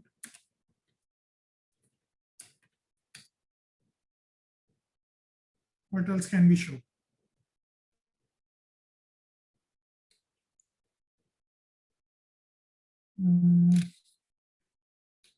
Number of employees hired over time. And this can be done by department or building. Let's say these are the 4 metrics that we want to create, right? So first of all, we start by creating different charts for each of these. So if you want to show sales by department, what we can do is pick up the departments,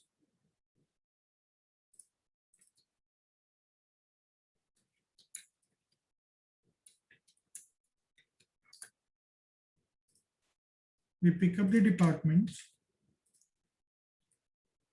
identify the unique departments we have, so that we remove duplicates.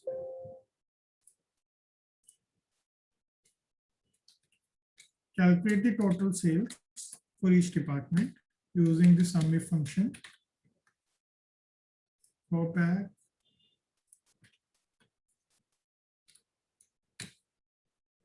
Criteria, we select criteria. And we select the sales value for sum.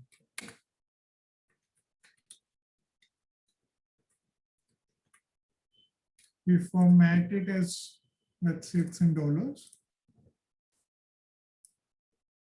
Then we create a chart for this particular table.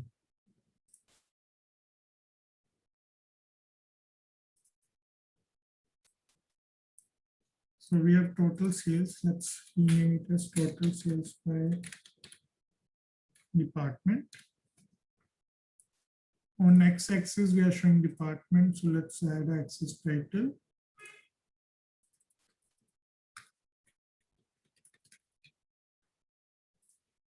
On y-axis, we want to show sales.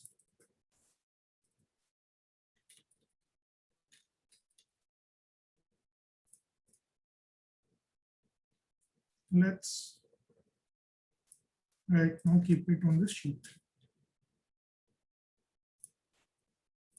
Similarly, now let's say we want to do it by building. We repeat the process. We select the buildings. We again remove the duplicates to identify unique buildings.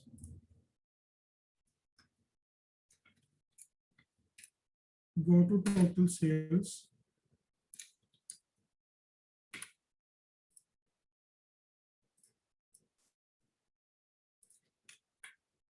Select the range criteria. Those values.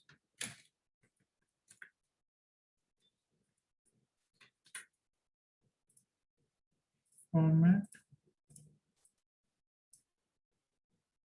And insert. And instead of, let's say, showing this like this, you want to show what percentage of sales came from each building. Let's show it as a pie. Hmm?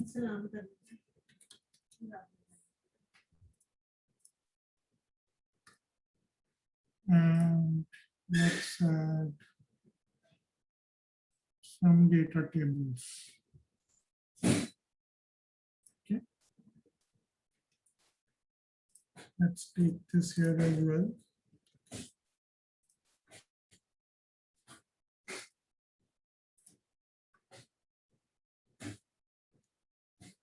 Next, we want to see by hire date how many were hired.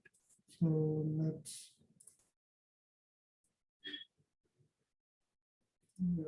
recommendations.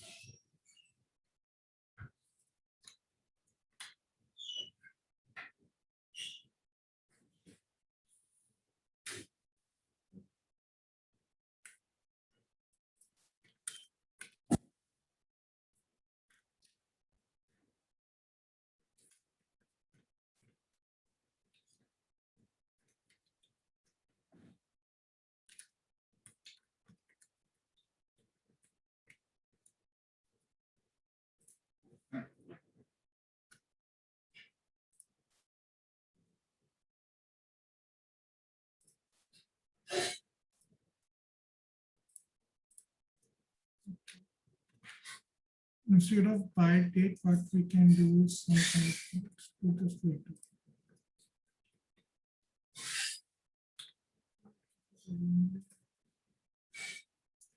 Employees per department and employees per- Now, if you want to do employees per department, what you can do is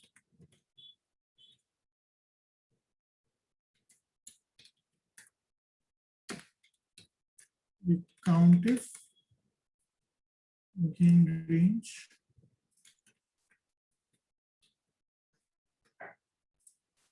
criteria.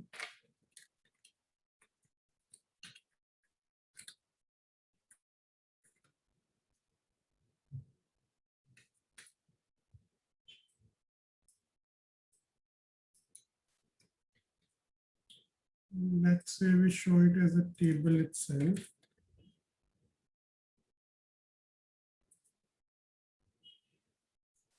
Okay. Then we have another thing like number of employees hired over time by department or building. So for that, what we do is we create a pivot table.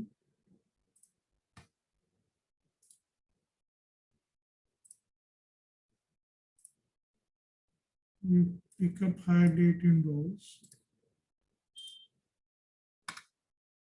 We group this by, let's say, quarter. We want to say quarterly report. And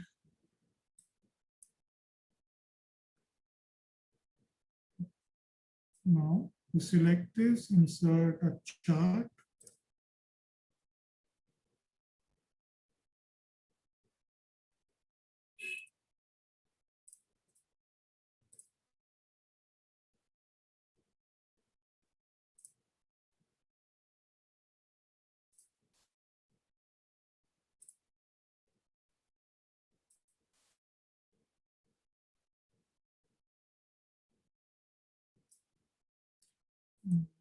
Let's say we are a department.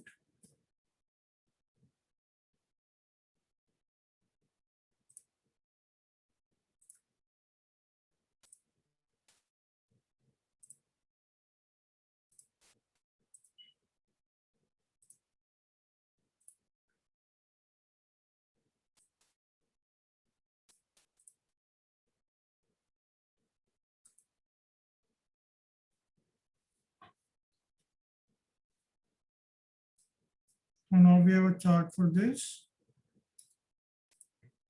Let's take this here as well.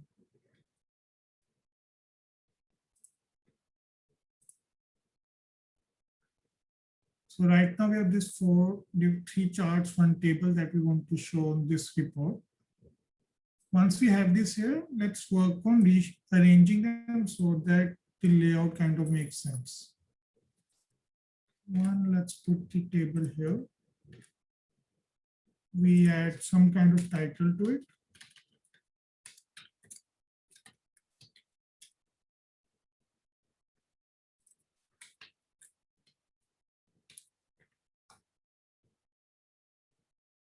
Increase the font size. Format this to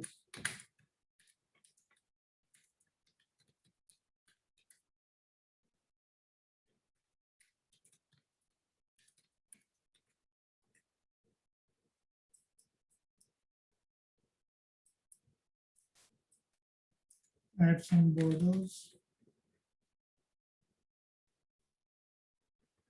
Align the values. Number format these.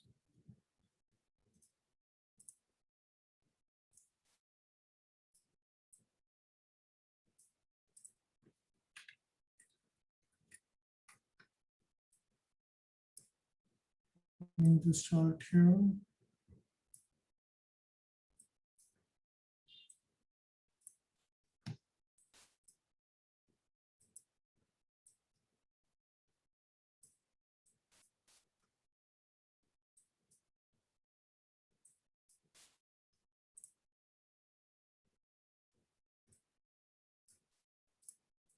I have another chart here.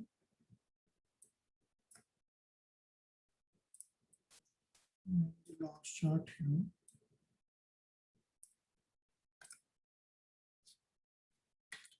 Hide the grid lines. And we have some sort of a dashboard ready.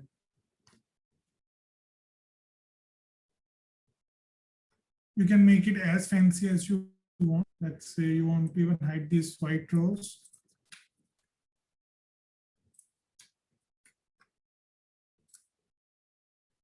Let's hide these.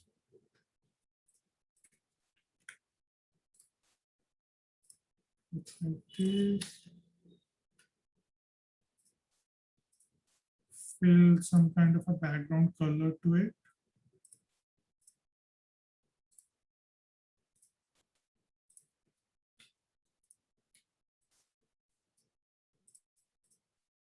Give a outer border.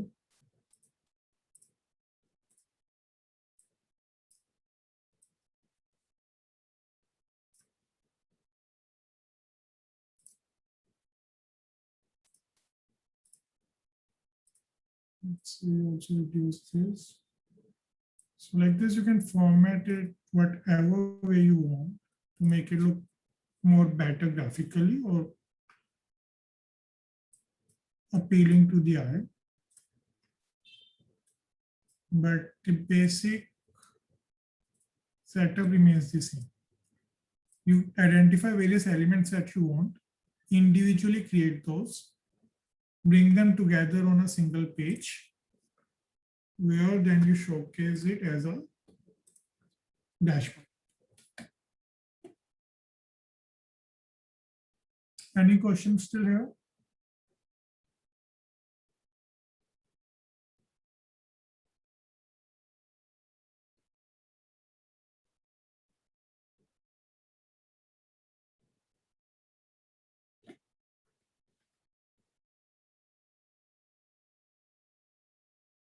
If not, I case, then we are good. In case you guys have any question or want me to cover some particular thing in Excel, then do let me know.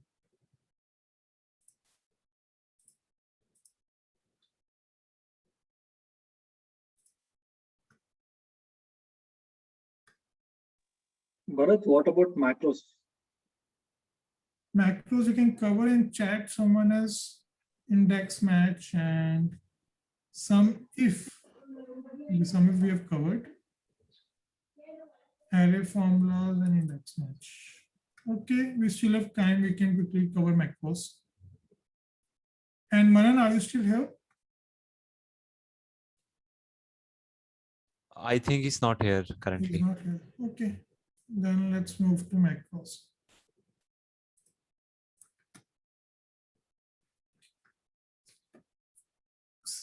Let me share my screen first.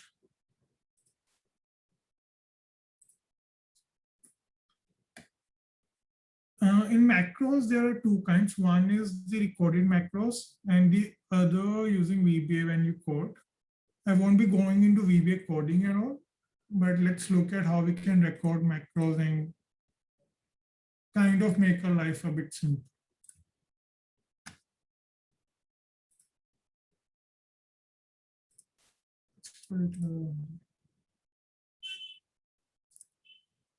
So within the view tab, you should have view macros or record macro. In case you don't have these options, you can go to file, into options, customize ribbon.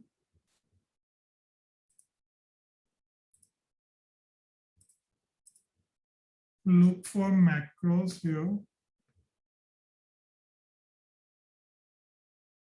And then add them back to your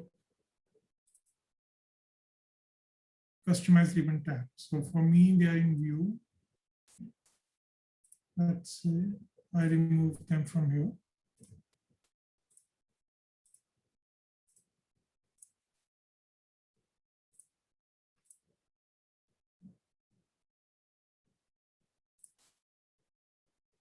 Then in my view tab, I will have macros. I can add them back and they would be added. Okay. Now you go to record macros.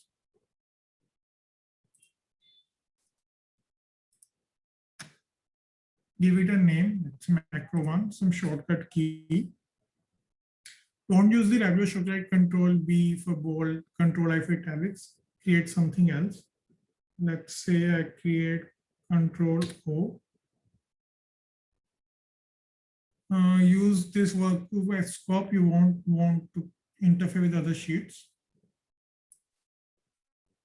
So now it's ready and it will be recording the macro that I have.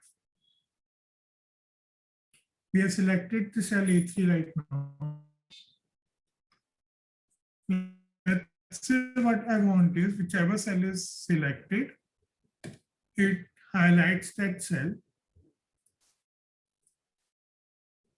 It goes 2 cells to the right, basically get to the complete name, highlight it with a different color. And then here, go to building number 3 and change it to ABC. So these are the 3 operations I wanted to perform. First, highlight this cell, go to complete name, highlight it, and then go to location and rename it as ABC. I have completed my operations. Now I ask it to stop recording. If I go to view macros, we can see a new macro named macro 1. In the VBA, we can see that it's saying that a VBA code, those of you who know VBA would be able to read it. But for now, what it's saying is that with the selected cell, change the color to something. Go 3 cells on the right, change that cell. Again, go 4 cells to the right and enter the value ABC. This is the macro that we have created. Now, let's say you want to perform that same operation here.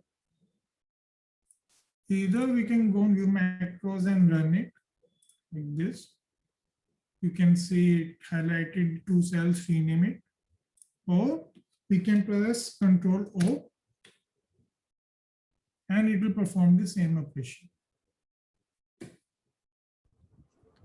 So What Bharat, we have created, sorry to interrupt. So macros is like just running an automatic step, automated step, right? right. So macros is basically if there is some manual label you need to perform numerous times, you record it once and ask the computer to do it every time you want to click of a button. Okay, got it. Okay. So usually it's used when you have very difficult sheet formattings or a number of operations that need to be done across multiple sheets or multiple tables. So you do it once and then save the label after that. Got it. Thank you. Okay.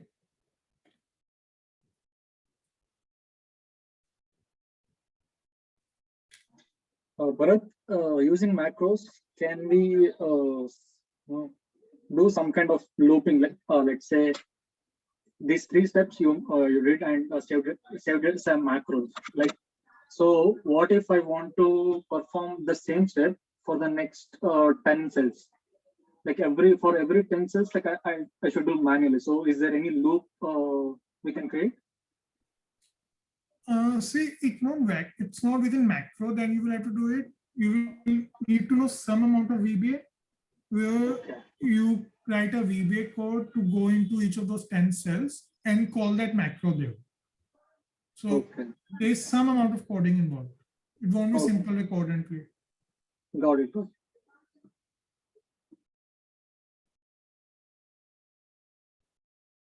But one thing that you can do is to make things easier. Let's record another macro. Like right now, what it's doing is, if I do it again, it's ending right here, right? So for me, it's an additional step to go back here and then perform the operation. Instead of that, if we record another macro,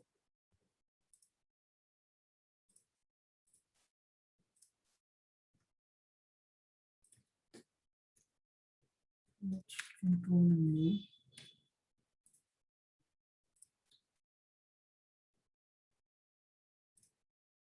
We fill this color here.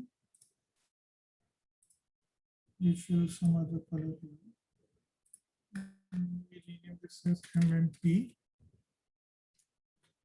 And then we ask it to go back to cell A23.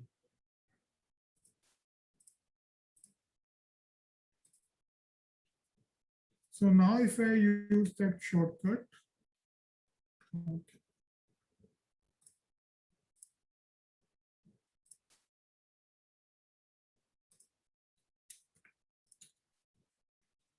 Now if I click on Control U, since it's ending at the row below it, I can simply keep on pressing Control U and I will be done. Okay, got it. Okay, so you can kind of play like this if you don't want to manually edit things. Yeah.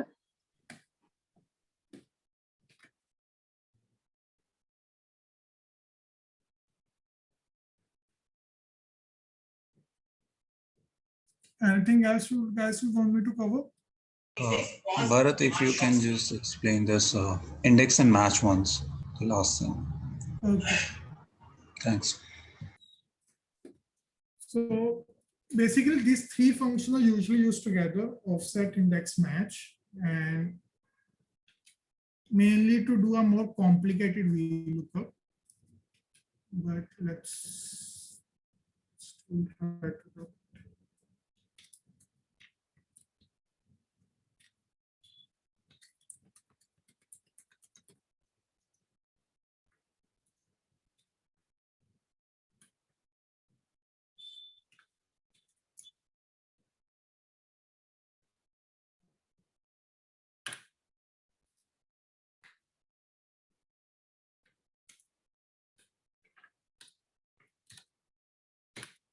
So first let's look at match. let's say we want to identify the location of a particular cell U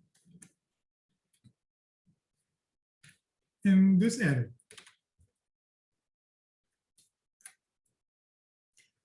So match will return me the location of cell U. Right now it's saying 10th cell, 1, 2.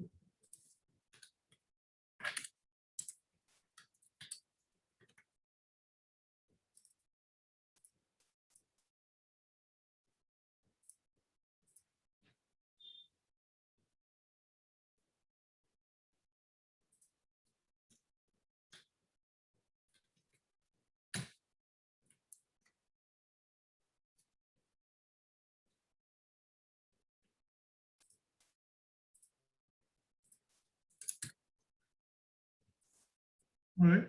So it's finding an exact match for you at position 7. If you don't select anything by default, it takes, I think, 1, which doesn't give a very good value, right? So match takes 3 attributes: lookup value, lookup array, and then the match type. So how it can be used other ways.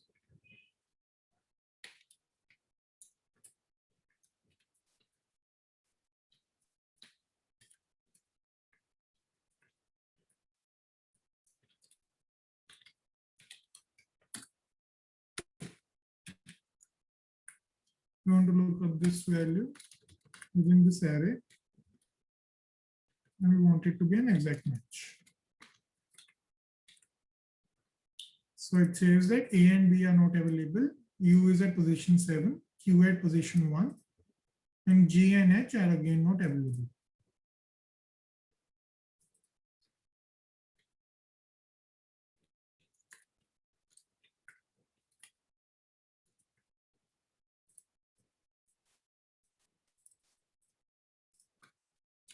Now what index does is,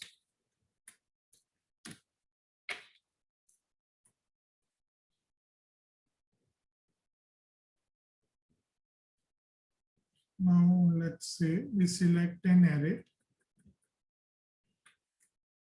and we want its 7th value. Let's say we select this array.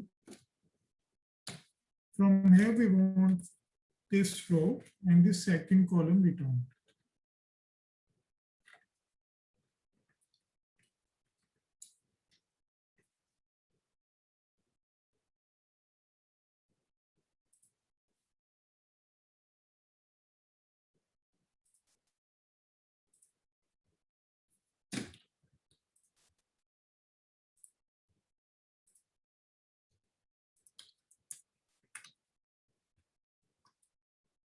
Now, since here it's already and it won't return anything, but for this we can see it was able to return a value. It picked up the 7th row and the second column from the given array. So the array, the row number we want to pick up and the column number we want to pick up. Another way index can work is, instead of giving it an array, we give it a reference cell.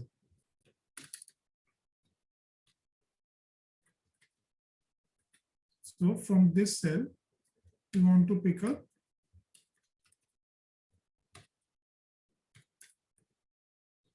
this row and second column.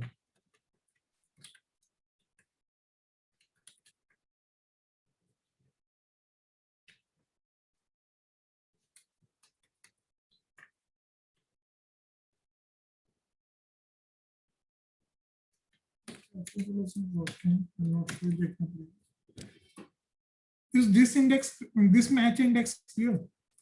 The simple match function, selecting the lookup value, the lookup array, and the exact match type to return the row number.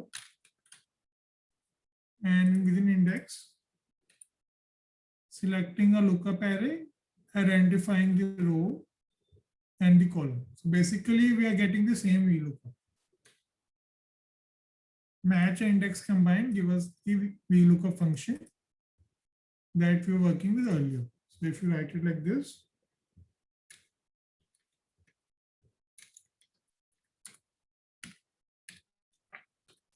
index, the array, match,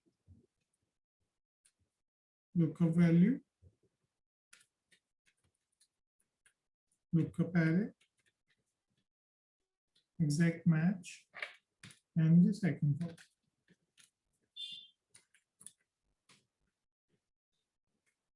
The only benefit you get with the index match as compared to VLOOKUP is in VLOOKUp, the value that we want to pick up needs to be after this. So you cannot have, let's say, you cannot pick up this value AE, but with index match, we can do that. Got it.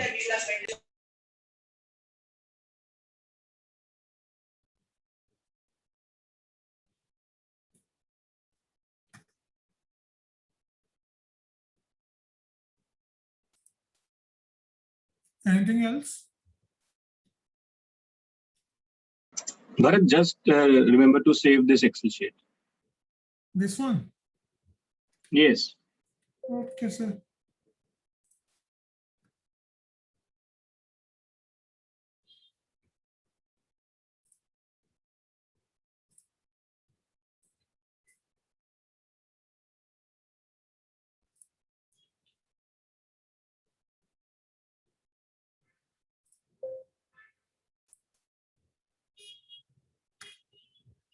Done, sir.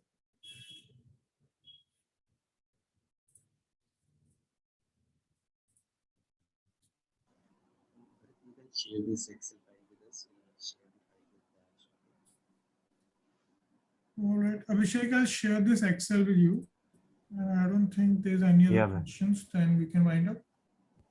Right. Thank you, Bharat. Thank you, Bharat. All right, Thank sir. you, Bharat. Thanks a lot, Bharat.